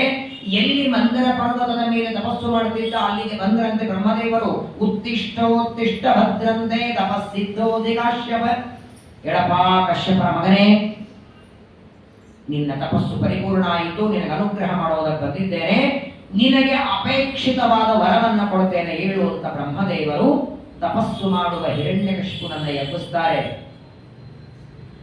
ಏನೋ ಅರ್ಧ ಗಂಟೆ, 1 ಗಂಟೆ, 1 ತಾಸು, ಏನೋ 2-3 ತಾಸಲ್ಲ, ಅನೇಕ ವರ್ಷಗಳಿಂದ ತಪಸ್ಸು ಮಾಡಿದ್ದೆ, ನೀನು ಈ ಕಠಿಣವಾದ ತಪಸ್ಸಿಗೆ ಸಂತುಷ್ಟನಾಗಿ ಬಂದಿದ್ದೇನೆ ಅಂತ ಬ್ರಹ್ಮದೇವರು ಹೇಳಿದಾಗ ಕಣ್ಣು ತೆಗೆದು ನೋಡುತ್ತಾನೆ. ಸನರೀಕ್ಷಾಂಬರೇ ದೇವಂ ಹಂಸವಾಹನ ಮಾಸ್ತಿಕಂ. ಯಾವ ಬ್ರಹ್ಮದೇವರನ್ನು ಕುರಿತು ತಪಸ್ಸು ಮಾಡುತ್ತಿದ್ದ ಹಂಸವಾಹನರಾಗಿ ಬಂದು ನಿಂತಿದ್ದಾರೆ. ಏನಾದರೂ ಅವರನ್ನ ಎಲ್ಲ ಬಾಯಿಯಿಂದ ಸ್ತೋತ್ರ ಮಾಡೋಣ ಅಂದ್ರೆ ಎಲ್ಲಿಂದ ಬರುತ್ತೆ ಮಾತು? ಒಳಗಿದ್ದ ರಕ್ತ ಮಾಂಸಗಳೆಲ್ಲ ಇರುವೆಗಳ ತಿಂದು ಸ್ವಚ್ಛ ಮಾಡಿವೆ. ಬ್ರಹ್ಮದೇವರು ತಮ್ಮ ಕಮಂಡಲದಲ್ಲಿದ್ದ ನೀರನ್ನ ಪ್ರೋಕ್ಷಣೆ ಮಾಡಿದರಂತೆ ಹಿರಣ್ಯಕಶಿಪುವಿನ ಮೇಲೆ. ಯಾವಾಗ ಬ್ರಹ್ಮದೇವರ ಆ ತಪಸ್ಸಿನ ನೀರು ಪ್ರೋಕ್ಷಣೆ ಮಾಡುತ್ತಾರೆ, ಗಟ್ಟಿಯಾದ ಶರೀರ ಆಯಿತು, ಬಂಗಾರದಷ್ಟು ಗಟ್ಟಿಯಾಯಿತು. ಆನಂತರ ಎರಡೂ ಕೈಯನ್ನ ಜೋಡಿಸಿ ಪ್ರಾರ್ಥನೆ ಮಾಡ್ತಾನೆ. ಬ್ರಹ್ಮದೇವರನ್ನ ಕಂಡಾಕ್ಷಣ ವರಗಳನ್ನ ಬೇಡಲಿಲ್ಲ ಹಿರಣ್ಯಕಶಿಪು. ಯಾವುದೇ ದೇವಸ್ಥಾನಕ್ಕೆ ಹೋದ್ರು ಮೊದಲು ಬೇಡೋದು ಮಾಡಬಾರ್ದು, ಮೊದಲು ಸ್ತೋತ್ರ ಮಾಡಬೇಕು. ಬ್ರಹ್ಮದೇವರನ್ನ ನೋಡಿ ಸ್ತೋತ್ರ ಮಾಡ್ತಾನೆ. ಆದರೆ ಈ ಸ್ತೋತ್ರದೊಳಗೆ ಯಾವ ಮಾತು ಬ್ರಹ್ಮದೇವರಿಗೆ ಅನ್ವಯಿಸೋದಿಲ್ಲ. ನಮ ಆದ್ಯಾಯ ಬೀಜಾಯ ಜ್ಞಾನ ವಿಜ್ಞಾನ ಮೂರ್ತರೆ ಪ್ರಾಣೇಂದ್ರಿಯ ಮನೋಬುದ್ಧಿರ್ವಿಕಾರೈರ್ಮತ್ಯಮೀಯುಷೆ ತ್ವಮೀಶಿಷೇ ಜಗತಸ್ತಸ್ತುತಶ್ಚ ಪ್ರಾಣೇನ ಮುಖ್ಯ ಪ್ರತಿಪ್ರಜಾನಾಂ ಚಿತ್ತಸ್ಯ ಚಿತ್ತಿರ್ಮನ ಇಂದ್ರಿಯಾಣಾಂ ಪತಿರ್ಮಹಾಭೂತ ಗುಣಾಶಯೇಷ. ನೀನೇ ಸೃಷ್ಟಿಕರ್ತ, ನೀನೇ ಲಯಕರ್ತ, ನೀನೇ ಜಗತ್ತಿಗೆ ಸ್ವಾಮಿ. ನಿನಗೆ ವಿಕಾರಗಳಿಲ್ಲ, ದೋಷಗಳಿಲ್ಲ, ಅಜ್ಞಾನ ಇಲ್ಲ. ಬ್ರಹ್ಮದೇವರನ್ನ ಸ್ತೋತ್ರ ಮಾಡ್ತಾನೆ. ಆ ಮಾತುಗಳನ್ನು ಕೇಳಿಸಿಕೊಂಡು ಶ್ರೀಮದಾನಂದ ತೀರ್ಥ ಭಗವತ್ಪಾದಾಚಾರ್ಯರುತ್ತಾರೆ, ಇದೆಲ್ಲ ಬ್ರಹ್ಮದೇವರ ಸ್ತೋತ್ರ ಅಲ್ಲ, ಬ್ರಹ್ಮಾಂತರ್ಗತನಾದ ಪರಮಾತ್ಮನ ಸ್ತೋತ್ರ, ಅಂತರ್ಯಾಮಿ ಸ್ತುತಿ. ಸ್ತೋತ್ರಗಳಲ್ಲಿ ಅನೇಕವಾದ ಕೆಲವು ಮಾತು ನಮಗಲ್ಲದೆ ಇದ್ದು ಅಂತರ್ಯಾಮಿ ದೇವರನ್ನ ಯಾರು ಹೊಗಳುತ್ತಿರ್ತಾರೆ. ಅದರ ವಿಚಿತ್ರ, ಅವರು ನಮ್ಮನ್ನೇ ಹೊಗಳಿದ್ದಾರೆ ಅಂತ ನಾವು ಆನಂದ ಪಟ್ಬಿಟ್ಟಿರ್ತೀವಿ ಅಷ್ಟೇ. ಬ್ರಹ್ಮಾಂತರ್ಗತವಾದ ಪರಮಾತ್ಮನನ್ನ ಅನಂತ ಗುಣಪೂರ್ಣನಾದ ದೇವರ ಸ್ತೋತ್ರ ಮಾಡ್ತಾನೆ. ಆ ಸ್ತೋತ್ರದಿಂದ ಸಂತುಷ್ಟರಾದ ಬ್ರಹ್ಮದೇವರಂತಾರೆ, ಏನಾದರೂ ವರಗಳನ್ನು ಬೇಡ್ಕೊಳ್ಳಯ್ಯ, ಕೊಡ್ತೇನೆ. ನಿನಗೆ ವರ ಕೊಡೋದಕ್ಕಾಗಿ ಹಂಸವಾಹನರಾಗಿ ಬಂದಿದ್ದೇನೆ, ಏನಾದರೆ ಬೇಡು ಅಂದಾಕ್ಷಣ ಯದಿದಾಸ್ಯಭಿಮತಾನ್ ವರಾನ್ಮೇ ವರದೋತ್ತಮ. ಸ್ವಾಮಿ, ಅಷ್ಟ ದೂರದಿಂದ ಬಂದಿದ್ದೇವೆ, ಎಲ್ಲಿ ಸತ್ಯಲೋಕ, ಎಲ್ಲಿ ಮಂದರ ಪರ್ವತ, ಮೊದಲಿದ್ದು ಅಲ್ಲಿಂದ ಇಲ್ಲಿವರೆಗೂ ಬರೋದೇ ದೊಡ್ಡ ಭಾಗ್ಯ. ಬಂದ ಮೇಲೆ ನೀವೇ ಹೇಳ್ತಿದ್ದೀರಿ ವರಗಳನ್ನು ಬೇಡಿಕೊಡ್ತೇನಂತ. ಒಂದು ವೇಳೆ ನೀವು ವರನೇ ಕೊಡೋದಾದರೆ ಮರಣವೇ ಬರದೇ ಇದ್ದಂಗೆ ಮಾಡಿ ನನಗೆ ಅಂತ. ದೈತ್ಯರಲ್ಲಿ ಇದೊಂದೇ ದೊಡ್ಡದು ನೋಡಿ. ನನ್ನಿಂದ ಎಲ್ಲರೂ ಸಾಯ್ಬೇಕು ಅಂತ ನಾವು ಮಾತ್ರ ಯಾರಿಗೆ ಸಾಯ್ಬಾರ್ದು. ಎಂದಿಗೂ ನನಗೆ ಮರಣ ಬರದೇ ಇದ್ದಂಗೆ ಮಾಡಿ ಅಂತ ಬ್ರಹ್ಮದೇವರಿಗೆ ಪ್ರಾರ್ಥನೆ ಮಾಡಿಕೊಂಡಾಗ ಬ್ರಹ್ಮದೇವರಂತಾರೆ, 100 ವರ್ಷ ಆದ ಮೇಲೆ ನನ್ನ ಪದವಿನೇ ನಾ ಖಾಲಿ ಮಾಡಬೇಕು. ಬ್ರಹ್ಮ ಪದವಿನೇ ಶಾಶ್ವತ ಅಲ್ಲ. ಚೆನ್ನಾಗಿದೆ, ಇಲ್ಲೇ ಸೆಟ್ಲ್ ಆಗಿದ್ದೇನೆ, ಇಲ್ಲೇ ಇದ್ದು ಬಿಡ್ತೇನೆ ಅಂದ್ರೆ ಇಲ್ಲ, ನಾನು ಹೋಗಬೇಕು ಮೋಕ್ಷಕ್ಕೆ. ವಾಯುದೇವರು ಬ್ರಹ್ಮ ಪದವಿಗೆ ಬರ್ತಾರೆ. ಮರಣನೇ ಬರದೇ ಇರುವಾಗ ವರ ನಾನು ಕೊಡಲ್ಲಪ್ಪ, ಎಂದಿಗೂ ಯಾರಿಗೂ ಮರಣ ಇಲ್ಲ, ಅವರು ಈ ವರ ಕೊಡಬೇಕಂಥವನು ನಮ್ಮಪ್ಪ ಒಬ್ಬನೇ. ಇನ್ನೇನಾದ್ರೂ ಬೇರೆ ಬೇಡ ಅಂದಾಗ ಸರಿ, ಹಾಗಾದರೆ ಮರಣನೇ ಬರದೇ ಇದ್ದಂಗೆ ನೀವು ವರ ಕೊಡೋಲಿಕ್ಕೆ ಸಾಧ್ಯವಿಲ್ಲ ಅಂದ್ರೆ ಒಂದು ಕೆಲಸ ಮಾಡಿ, ನಿಮ್ಮಿಂದ ಏನೇನು ಪದಾರ್ಥಗಳ ಸೃಷ್ಟಿಯಾಗಿದೆ ಅವುಗಳಿಂದ ಮರಣ ಬರದೇ ಇದ್ದಂಗೆ ವರ ಕೊಡಿ. ಇದರಿಂದ ಏನ್ ಮಾಡಿದಂಗಾಯ್ತು ಅಂದ್ರೆ ಬ್ರಹ್ಮದೇವರೇ ಸರ್ವೋತ್ತಮ ಅಂತ ತಿಳ್ಕೊಂಡಿದ್ದ ಹಿರಣ್ಯಕಶಿಪು ಬ್ರಹ್ಮದೇವರ ಮೇಲೆ ಒಬ್ಬವರಿದ್ದಾನೆ ಅಂತಿರಲಿಲ್ಲ. ಹಾಗಾಗಿ ನಿಮ್ಮಿಂದ ಸೃಷ್ಟವಾದ ಪದಾರ್ಥಗಳಿಂದ ಮರಣ ಅಂದರೆ ಪ್ರಪಂಚದಲ್ಲಿದ್ದ ಎಲ್ಲರನ್ನೂ ಸೃಷ್ಟಿ ಮಾಡಿದ್ದು ಬ್ರಹ್ಮದೇವರು. ಬ್ರಹ್ಮದೇವರಿಂದ ಸೃಷ್ಟವಾದ ಯಾವುದರಿಂದಲೂ ಮರಣ ನನಗೆ ಬರಲಿಲ್ಲ ಅಂದ್ರೆ ನಾನು ಅಜರಾಮರ. ಶ್ರೀಮದಾಚಾರ್ಯರು ಬ್ರಹ್ಮಸೂತ್ರ ಭಾಷ್ಯದಲ್ಲಿ ಟೀಕಾಕೃತ್ಪಾದ ಸುಧಾದಲ್ಲಿ ಎಲ್ಲ ಸಿದ್ಧಾಂತಗಳ ಖಂಡನ ಮಾಡುವಾಗ ಶಾಕ್ತ ಮತ, ಪಾಶುಪತ ಮತ, ಪಶುಪತಿನೇ ಸರ್ವೋತ್ತಮ ಅಂತ ಹೇಳೋರು, ಶಕ್ತಿ ದೇವತೆನೇ ಸರ್ವೋತ್ತಮ, ಹಾಗೆ ಬ್ರಹ್ಮದೇವರನ್ನೇ ಸರ್ವೋತ್ತಮ ಅಂತ ಹೇಳೋ ಸಿದ್ಧಾಂತ ಇದು. ಏಕೋ ಬ್ರಹ್ಮಾನ ದ್ವಿತೀಯ ಯತಸ್ತೆ ಓಂ ಜನ್ಮಾದ್ಯಸ್ಯ ಯತಃ ಓಂ ಅಂತ ಸೂತ್ರದಲ್ಲಿ ಟೀಕಾಕೃತ್ಪಾದರು ಬಹಳ ವಿಸ್ತಾರವಾಗಿ ವಿವರಣೆ ಕೊಡ್ತಾರೆ. ಬ್ರಹ್ಮದೇವರ ಮೇಲೂ ಒಬ್ಬವನಿದ್ದಾನೆ. ಹಿಂದೆಲ್ಲ ನಾರ್ಮಲ್ ಡೆಲಿವರಿ ಆಗೋದು, ತಾಯಿ ಮಗುವಿಗೆ ಜನ್ಮ ಕೊಡೋರು ಹಣ ಖರ್ಚಾಗ್ತಿರಲಿಲ್ಲ. ಯಾವಾಗ ಸಿಜರಿಂಗ್ ಶುರುವಾಯಿತು ಆಗ ಹಣ ಖರ್ಚು ಶುರುವಾಯಿತು. ದೇವರು ವಿಚಾರ ಮಾಡಿದ, ಹೆಂಡತಿಯಾದ ಲಕ್ಷ್ಮೀದೇವಿಯ ಗರ್ಭದಲ್ಲಿ ಏನಾದರೂ ಬ್ರಹ್ಮದೇವರು ಹುಟ್ಟಿ ಬಂದ್ರೆ ಆ ಬ್ರಹ್ಮದೇವರಿಗೆ ಸಿಜರು ಮಾಡಿ ಆಪರೇಷನ್ ಮಾಡಿ ದುಡ್ಡು ಬೇಕಾಗತ್ತಲ್ಲ, ಬೇಡವೇ ಬೇಡ, ನಾನೇ ನಾಭಿಯಿಂದ ಹುಟ್ಟಿಸ್ಬಿಡ್ತೀನಿ ಅಂತ. ಹೆಂಡತಿನೂ ಬೇಡ, ಯಾರು ಬೇಡ, ಗರ್ಭನೂ ಬೇಡ ಅಂತ ತನ್ನ ನಾಭಿಯಿಂದ ಕಮಲ ಹುಟ್ಟಿಸಿ, ಆ ಕಮಲದಲ್ಲೂ ಕೂಡ ಸಾಮಾನ್ಯ ಮಕ್ಕಳಂತೇನೋ ಗರ್ಭದಿಂದ ಅಳತಾ ಬರಲಿಲ್ಲ, ಡೈರೆಕ್ಟ್ ಆಗಿ ಹುಟ್ಟಿಸ್ಬಿಟ್ಟ ಮಗನನ್ನ. ನೋಡಿ, ಇಡೀ ಪ್ರಪಂಚದೊಳಗೆ ತಾಯಿಯಿಂದ ಮಕ್ಕಳು ಹುಟ್ಟಿದ್ದಿದೆ, ತಂದೆಯಿಂದ ಹುಟ್ಟಿದ ಅಪ್ಪ ಒಬ್ಬರೇ. ಪರಮಾತ್ಮನಿಂದ ಬ್ರಹ್ಮದೇವರು, ಬ್ರಹ್ಮದೇವರಿಂದ ರುದ್ರದೇವರು. ಅಂತಹ ತ್ರಿಲೋಕಾಧಿಪತಿಗಳಾದ ಬ್ರಹ್ಮದೇವರಲ್ಲಿ ಸರ್ವೋತ್ತಮ. ಇದೇ ಭ್ರಮೆ ಇದ್ದವನಿಗೆ. ಅದಕ್ಕಾಗಿ ಪರಮಾತ್ಮ ಸ್ತಂಭದಿಂದ ಬಂದು ಏನು ತೋರಿಸಿದ, ನೀನು ಬೇಡಿದಂತೆ ಬ್ರಹ್ಮದೇವರಿಂದ ಸೃಷ್ಟವಾದ ಪದಾರ್ಥದಿಂದ ಮರಣ ಬೇಡ ಅಂದಿದ್ದಿ, ನಾನು ಬ್ರಹ್ಮದೇವರಿಂದ ಬಂದಿಲ್ಲ, ಕಂಬದಿಂದ ಬಂದಿದ್ದೇನೆ. ಸ್ತಂಭಾರ್ಪಕ, ಕಂಬದ ಮದನೆ ಅಂತಾರೆ ಭಜರಾಜರು. ಮೊದಲನೇದಾಗಿ ನಿಮ್ಮಿಂದ ಸೃಷ್ಟವಾದ ಯಾವ ವಸ್ತುಗಳಿಂದ ಯಾವುದರಿಂದಲೂ ಬೇಡ. ಭೂತೇಭ್ಯ ತದ್ವಿಸೃಷ್ಟೇಭ್ಯ ಮೃತ್ಯೋರ್ಮಾಭೂನ್ಮಮ ಪ್ರಭು. ನಿಮ್ಮಿಂದ ಸೃಷ್ಟವಾದ ಪ್ರಾಣಿ, ಪಕ್ಷಿ, ಕ್ರಿಮಿ, ಕೀಟ, ಹುಳ, ಗಂಟಿ, ದಾನವರು, ಮಾನವರು, ಯಕ್ಷರು, ಗಂಧರ್ವರು ಯಾರ್ಯಾರಿದ್ದಾರೆ ಅವರು ಯಾರಿಂದಲೂ ಮರಣ ಬೇಡ. ಇನ್ನ ಅಕಸ್ಮಾತ್ತಾಗಿ ಮರಣ ಬರೋದಾದರೂ ಒಳಗಡೆ ಬೇಡ, ಹೊರಗೆ ಬೇಡ, ಆಯುಧಗಳಿಂದ ಬೇಡ, ಅಸ್ತ್ರಗಳಿಂದ ಬೇಡ, ಶಸ್ತ್ರಗಳಿಂದ ಬೇಡ, ಭೂಮಿಯಲ್ಲಿ ಬೇಡ, ಆಕಾಶದಲ್ಲಿ ಬೇಡ, ಮಾನವರಿಂದ ಬೇಡ, ಪಶು ಪಕ್ಷಿಗಳಿಂದ ಬೇಡ, ದಾನವರಿಂದ, ಅಸುರರಿಂದ, ಯಕ್ಷರಿಂದ, ಕಿನ್ನರವರಿಂದ ಬೇಡ, ಹಗಲು ಬೇಡ, ರಾತ್ರಿ ಬೇಡ, ಅಸ್ತ್ರ ಶಸ್ತ್ರ ಬೇಡ, ಪ್ರಾಣಿ ಪಕ್ಷಿಗಳ ಬೇಡ. ಏನ್ ಲಿಸ್ಟ್ ಮಾಡ್ಕೊಂಡೆ ಬಂದ್ಬಿಟ್ಟಿದ. ಬ್ರಹ್ಮದೇವರ ಹತ್ರ ಎಲ್ಲ ವರಗಳನ್ನ ಬೇಡಿ ಬಿಡುತ್ತಾನೆ. ಸರ್ವೇಶಾಂ ಲೋಕಪಾಲ, ಕೊನೆಗೆ ಇಟ್ಟ ನೋಡಿ ಎಲ್ಲದರ ಮೇಲೆ ಶಿಖರ.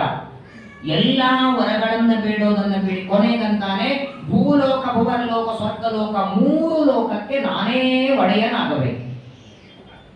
ಎಲ್ಲದರ ಅತ್ಯತಿಷ್ಠ ದಶಾಂಗುಲ ಮೇಲೆ ನಾನು. ಇಷ್ಟು ವರಗಳನ್ನ ಬ್ರಹ್ಮದೇವರ ಮುಂದೆ ಇಟ್ಟರೆ ಬ್ರಹ್ಮದೇವರು ಆ ವರಗಳನ್ನು ಕೊಡುವಾಗ ಒಂದು ಕ್ಷಣ ಆದರೂ ವಿಚಾರ ಮಾಡಬೇಕಾಗಿತ್ತು. ತಥಾಸ್ತು ಅಂದು ಬಿಡುತ್ತಾರೆ. ಹಾಗಾದ್ರೆ ಈ ತರಹದ ವರಗಳು ದೇವತೆಗಳಿಗೆ ಬೇಡಿದಾಗ ಅವರು ಕೊಡಬೇಕೋ ಕೊಡಬಾರದು? ಈ ತರಹದ ವರಗಳು ದೈತ್ಯರು ಬೇಡಿದಾಗ ದೇವತೆಗಳು ಅದನ್ನು ಕೊಡಬೇಕೋ ಕೊಡಬಾರದು? ಇವ್ರು ಬಿಡ್ರಿ, ಇವ್ರು ಕೊಟ್ಟು ಬಿಟ್ಟಾರೆ, ಇವ್ರು ಬಿಡ್ರಿ. ಜನರಲ್ಲಿ ನಾನು ಪ್ರಶ್ನೆ ಕೇಳ್ತಿದ್ದೀನಿ. ಬ್ರಹ್ಮದೇವರು ಹಿರಣ್ಯಕಶಿಪು ಕೊಟ್ಟು ಬಿಟ್ಟಿದ್ದಾರೆ, ಬ್ರಹ್ಮದೇವರು ಕೊಟ್ಟು ಬಿಟ್ಟಿದ್ದಾರೆ. ಬ್ರಹ್ಮದೇವರು ಕೊಟ್ಟದ್ದು ಸರಿನೋ ತಪ್ಪು? ಇವನಿಗೆ ಈ ತರಹದ ವರ ಕೊಟ್ರೆ ಇವನು ಉನ್ನತನಾಗಿ ಬ್ರಾಹ್ಮಣರಿಗೆ, ದೊಡ್ಡವರಿಗೆಲ್ಲ ಅವಮಾನ, ನಿಂದೆ ಮಾಡ್ತಾನೆ ಅಂತ ಚತುರ್ಮುಖ ಬ್ರಹ್ಮದೇವರಿಗೂ ಗೊತ್ತಿರಲಿಲ್ವಾ? ಮತ್ತ್ಯಾಕೆ ಆ ವರವನ್ನು ಕೊಟ್ಟರು? ಯಾಕಂತ ಕೇಳಿ, ಮುಂದೆ ಹಿರಣ್ಯಕಶಿಪುವಿನ ಸಂಹಾರವಾದ ಮೇಲೆ, ಹಿರಣ್ಯಕಶಿಪು ಸತ್ತ ಮೇಲೆ ಬ್ರಹ್ಮದೇವರು ಬಂದರು.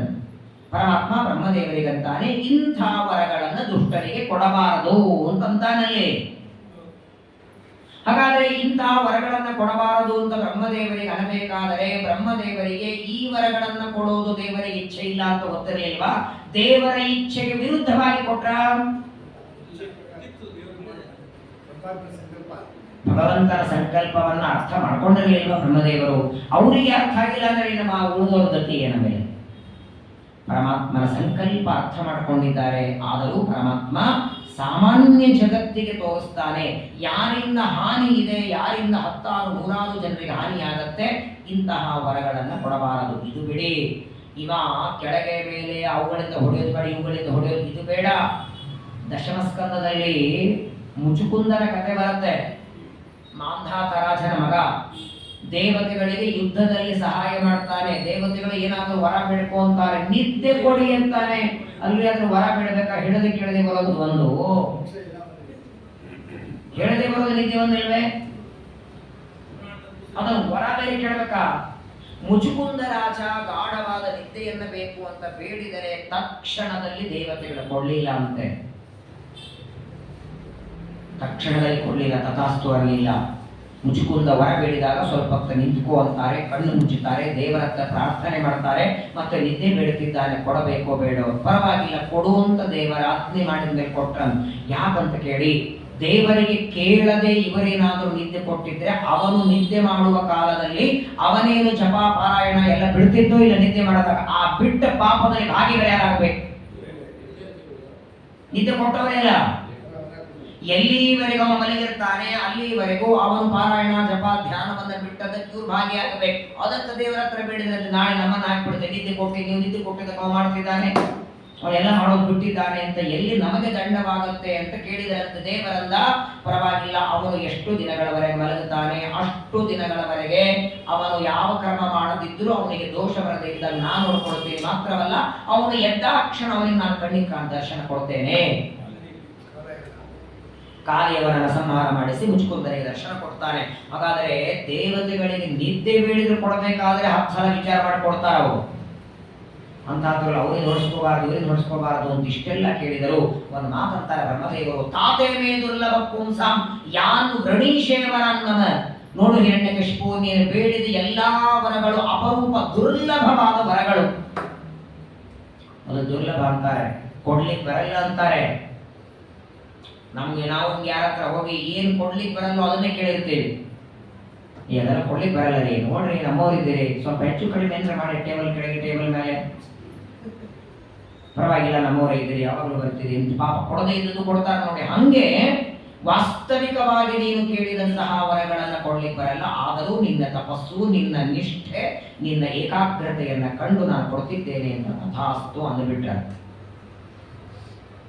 ಆದರೆ ಇಷ್ಟು ಬ್ರಹ್ಮದೇವರಿಂದ ವರ ಬೇಡಿದ ಮೇಲೆ ಎಷ್ಟು ಉನ್ಮತ್ತನಾದ. ಮೊದಲೇ ಒಂದು ಕೋತಿ ಕೆಲಸ ಮಾಡ್ತದೆ. ಆ ಕೋತಿಗೆ ಒಂದು ಚೇಳ ಕಡಿದ್ರೆ ಅದರ ಕಥೆ ಏನು? ಅದಕ್ಕೆ ಹೆಂಡ ಕೊಡಿಸಿದ್ರೆ ಇನ್ನೇನಾಗಬಹುದು? ರಾಮಾಯಣದಲ್ಲಿ ಕೊನೆಗೆ ಯುದ್ಧ ಸೇತುವೆಯನ್ನು ಕಟ್ಟುವಾಗ ಎಲ್ಲ ಕಪಿಗಳು ಕಲ್ಲುಗಳನ್ನು ತರ್ತಿದ್ರು. ತಂದು ತಾವೇ ಡೈರೆಕ್ಟ್ ಹಾಕ್ತಿರ್ಲಿಲ್ಲ, ಹನುಮಂತನ ಕೈಯಲ್ಲಿ ಕೊಡ್ತಿದ್ದಾನೆ. ಎಲ್ಲಾ ಕಪಿಗಳ ತಂದು ಹನುಮಂತ ದೇವರ ಕೈಯಲ್ಲಿ ಕೊಡಬೇಕು, ಹನುಮಂತ ದೇವರ ಹಾಕಬೇಕು, ಅದು ಮುಳುಗಾರದು. ಯಾಕಂದ್ರೆ ಹನುಮಂತ ದೇವರು ಸಣ್ಣವರಿದ್ದಾಗ ಶಾಲಿಗ್ರಾಮವನ್ನು ಎತ್ತಿ ಹಾಕ್ತಿದ್ದಾನೆ. ಕೋತಿಯಲ್ಲಿ ಕಪಿ ಚೇಷ್ಟೆ ಮಾಡುವುದಕ್ಕೆ ಶಾಲಿಗ್ರಾಮ ಹಾಕುವಾಗ ಇವನ ಏನು ಹಾಕಿದ್ದು ನೀರಲ್ಲಿ ಮುಳುಗೋಬಾರದು ಅಂತ ವರ ಇತ್ತಂತೆ. ಹಾಗಾಗಿ ಅವತ್ತು ರಾಮದೇವರು ಸೇತುವೆ ಕಟ್ಟುವಾಗ ಎಲ್ಲಾ ಕಪಿಗಳು ಕಲ್ಲಿನ ಮೇಲೆ ರಾಮ ಅಂತ ಬರಿಬೇಕು ಹಾಕ್ಬೇಕು. ಕೊನೆಗೆ ರಾಮದೇವರು ಒಂದು ಕಲ್ಲು ಹಾಕಿದ್ರಂತೆ, ಮುಳುಗಿಬಿಡ್ತು. ಯಾಕೆ ಅಂತ ಹನುಮಂತ ದೇವರು ಕೇಳಿದ್ರೆ, ಮತ್ತು ನೀನ್ ಕೈ ಬಿಟ್ರೆ ಮುಳುಗೇಬೇಕಲ್ವೇ? ವಿಚಿತ್ರ ನೋಡಿ, ಕಪಿಗಳು ಸಮುದ್ರದಲ್ಲಿ ಸೇತುವೆಯನ್ನು ಕಟ್ಟೋದಕ್ಕೆ ರಾಮ ಅಂತ ಬರೆದು ಕಲ್ಲು ಹಾಕಿದ್ದಾರೆ ಅನ್ನೋ ವಾರ್ತೆ ಲಂಕಾಪಟ್ಟಣಕ್ಕೆ ರಾವಣನಿಗೆ ಗೊತ್ತಾಯ್ತಂತೆ. ಎಲ್ಲಾರು ಅಂತ ಹೇಳಿದರು, ನೋಡಿ ಸ್ವಾಮಿ, ರಾಮ ಸೇತುವೆ ಕಟ್ಟಿ ಬರ್ತಿದ್ದಾನೆ, ಸೇತುವೆ ಕಟ್ಟೋದಕ್ಕೆ ಉಸುಕಿಲ್ಲ, ಸಿಮೆಂಟ್ ಇಲ್ಲ, ಎಲ್ಲ ಕಪಿಗಳ ಕಲ್ಲು ಹಾಕಡ್ತಿದ್ದಾರೆ. ರಾವಣಂದ ಅದರಲ್ಲೇ ದೊಡ್ಡದು, ನಾನು ಹಾಕ್ತೀನಿ ಕಲ್ಲು, ನಾನು ಹಾಕಿದ್ರು ಮುಳುಗಲ್ಲ, ತೇಲ್ತದೆ. ಎಲ್ಲರೂ ಹಾಕಿದ ಕಲ್ಲು ತೇಲ್ತದೆ ಅಂತ ಎಲ್ಲಾರು ಒಂದು ರಾವಣನಿಗೆ ಅಂದ್ರೆ ನಾನು ಹಾಕ್ತೀನಿ ಬೇಕಾದ್ರೆ ನೋಡು ತೇಲ್ತದೆ ಅಂತ. ಹೌದಾ, ನೀವು ಹಾಕಿದ್ರೆ ತೇಲ್ತದ? ಹಂಗೇಕಾಗತ್ತೆ? ನಡಿ ನಾಳೆ ಹೋಗಿ ಬರ್ತೀನಿ. ಮಾರನೇ ದಿನ ರಾವಣನು ಬಂದ ಅಂತೆ.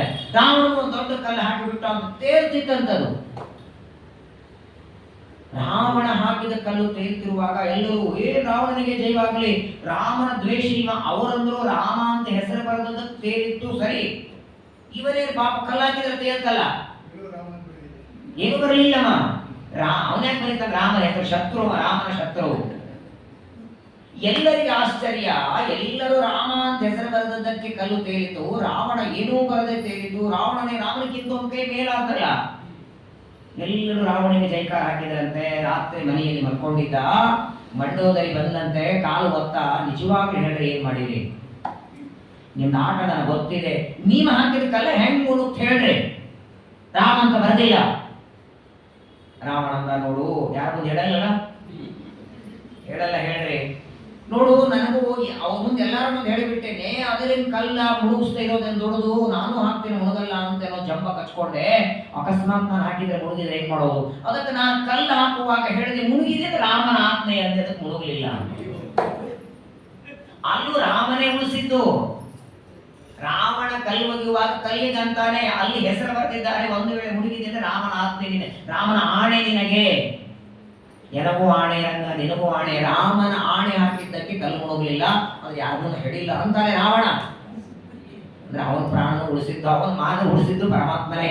ಹಾಗಾಗಿ ಸರ್ವಜ್ಞನಾದ ದೇವರು ತನ್ನ ಇಚ್ಛೆಯಂತೆ ಏನಾದರೂ ಮಾಡಬಲ್ಲ. ಹಿರಣ್ಯಕಶಿಪುರನ್ನು ಕೊಲ್ಲೋದಕ್ಕೆ ಸ್ತಂಭದಿಂದ ಬರಬೇಕಾಗಿಲ್ಲ ದೇವರು, ವೈಕುಂಠ ಲೋಕದಲ್ಲಿ ಇದ್ದುಕೊಂಡು ಹಿರಣ್ಯಕಶಿಪು ಸಾಯಿಲಿ ಇಚ್ಛೆ ಪಟ್ಟರು ಸಾಕ್ರಿ. ದೇವರಂತೆ ಅವರ ಇಚ್ಛೆನು ಸ್ವತಂತ್ರ, ಆದರೆ ಅವನು ಸ್ತಂಭದಿಂದ ಬಂದದ್ದು ಕೇವಲ ಹಿರಣ್ಯಕಶಿಪುರನ್ನು ಕೊಲ್ಲೋದಕ್ಕಲ್ಲ, ಅವನ ಮಗನಾದ ಭಕ್ತಾಗ್ರೇಸರನಾದ ಪ್ರಹ್ಲಾದನ ಮಹಿಮೆ. ಭಕ್ತರು ಕರೆದಾಗ ಎಲ್ಲಿಂದಾದರೂ ಓಡಿ ಬರ್ತೇನೆ ಅಂತ ಭಕ್ತವತ್ಸಲ ಇದು ಜಗತ್ತಿಗೆ ತೋರಿಸೋದಕ್ಕಾಗಿ, ಪ್ರಹ್ಲಾದರ ಮೇಲೆ ಅನುಗ್ರಹ ಮಾಡೋದಕ್ಕಾಗಿ ಸ್ತಂಭದಿಂದ ಬರ್ತಾನೆ. ಅಂತಹ ಸ್ತಂಭದಿಂದ ಅವತಾರ ಮಾಡಿದ ಸ್ತಂಭದ ಮಗ ಸ್ತಂಭಾರ್ಭಕರಾದ ನರಸಿಂಹದೇವರ ವಾರ ಶನಿವಾರ, ನಾಳೆ ದಿನ. ನಾಳೆಗೆ ಸ್ತಂಭದಿಂದ ನರಸಿಂಹದೇವರ ಅವತಾರವನ್ನು ನಾವೆಲ್ಲರೂ ಶ್ರವಣ ಮಾಡೋಣ. ದೇವರು ಎಲ್ಲಿಂದ ಅವತಾರ ಮಾಡಿ ಬರ್ತಾನೆ ಆ ಕಥೆ ವಿಶೇಷವಾಗಿ ನರಸಿಂಹಾದಿಕ ಮನ್ಯಚ್ಚ ದುರಿತಾದಿ ನಿವೃತ್ತಗೆ ಶ್ರೀಮದಾಚಾರ್ಯ ಅಂತಾರೆ. ಎಲ್ಲ ಸಾಧನೆಗೆ ಬರುವ ವಿಘ್ನಗಳನ್ನು ದೂರ ಮಾಡುವ ಅವತಾರವೇ ನರಸಿಂಹ ಅವತಾರ. ಅಂತಹ ನರಸಿಂಹದೇವರ ಸ್ತಂಭದಿಂದ ಅವತಾರ ಮಾಡುವ ಕಥೆ ನಾಳೆಯ ಪ್ರವಚನದಲ್ಲಿ ಶ್ರವಣ ಮಾಡೋಣ. ಎಲ್ಲರಿಗೂ ನರಸಿಂಹದೇವರು ಭಯ, ಆಪತ್ತು, ರೋಗ, ದಾರಿದ್ರ್ಯವನ್ನು ಪರಿಹಾರ ಮಾಡಿ ನಮ್ಮ ಸಾಧನೆಯನ್ನು ನಮ್ಮಿಂದ ನಿರಾತಂಕವಾಗಿ ಮಾಡಿಸಲಿ ಅಂತ ಪ್ರಾರ್ಥನೆಯನ್ನು ಮಾಡ್ತಾ, ನರಸಿಂಹದೇವರ ಅವತಾರ ಅವರು ಸ್ತಂಭದಿಂದ ಬಂದದ್ದನ್ನು ನಾಳೆ ಅವರ ಅವತಾರ ಮಾಡಿ ಬಂದ ಮೇಲೆ ದೇವತೆಗಳೆಲ್ಲರೂ ಪ್ರಹ್ಲಾದರಾಜರು ಸ್ತೋತ್ರ ಮಾಡಿದ್ದನ್ನ ನಾಡಿದ್ದು ಶ್ರವಣ ಮಾಡಿ 2 ದಿನ ಶ್ರೀಮದ್ ಭಾಗವತದ 7ಮ ಸ್ಕಂದದ ಸಮಾಪ್ತಿಯನ್ನು ಮಾಡಿ ಮತ್ತೆ 8ನೇ ಸ್ಕಂದದ ಶ್ರವಣ ನೋಡಿ. ಒಂದು 2 ತಿಂಗಳಿತ್ತು, 2 ತಿಂಗಳು ಈಗಾಗಲೇ ಪಾಪ 5-6 ತಿಂಗಳಿಂದ ಬುಕ್ ಆಗಿದೆ, ಇನ್ನೇನು 2 ತಿಂಗಳು ನಿಮ್ಗೆ ಟೈಮ್ ಇಲ್ಲ ಅಂತ ಪಾಪ ಮುಂಚೆ ಹೇಳ್ಬಿಟ್ಟಿದ್ರು.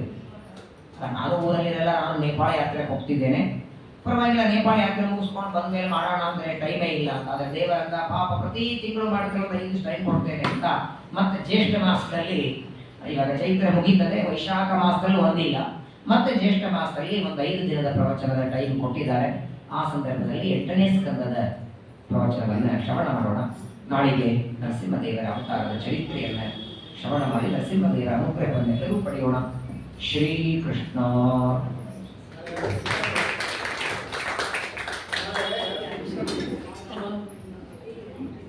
ಹರೇ ಧನ್ಯವಾದ. ಈ ಕಾರ್ಯಕ್ರಮದ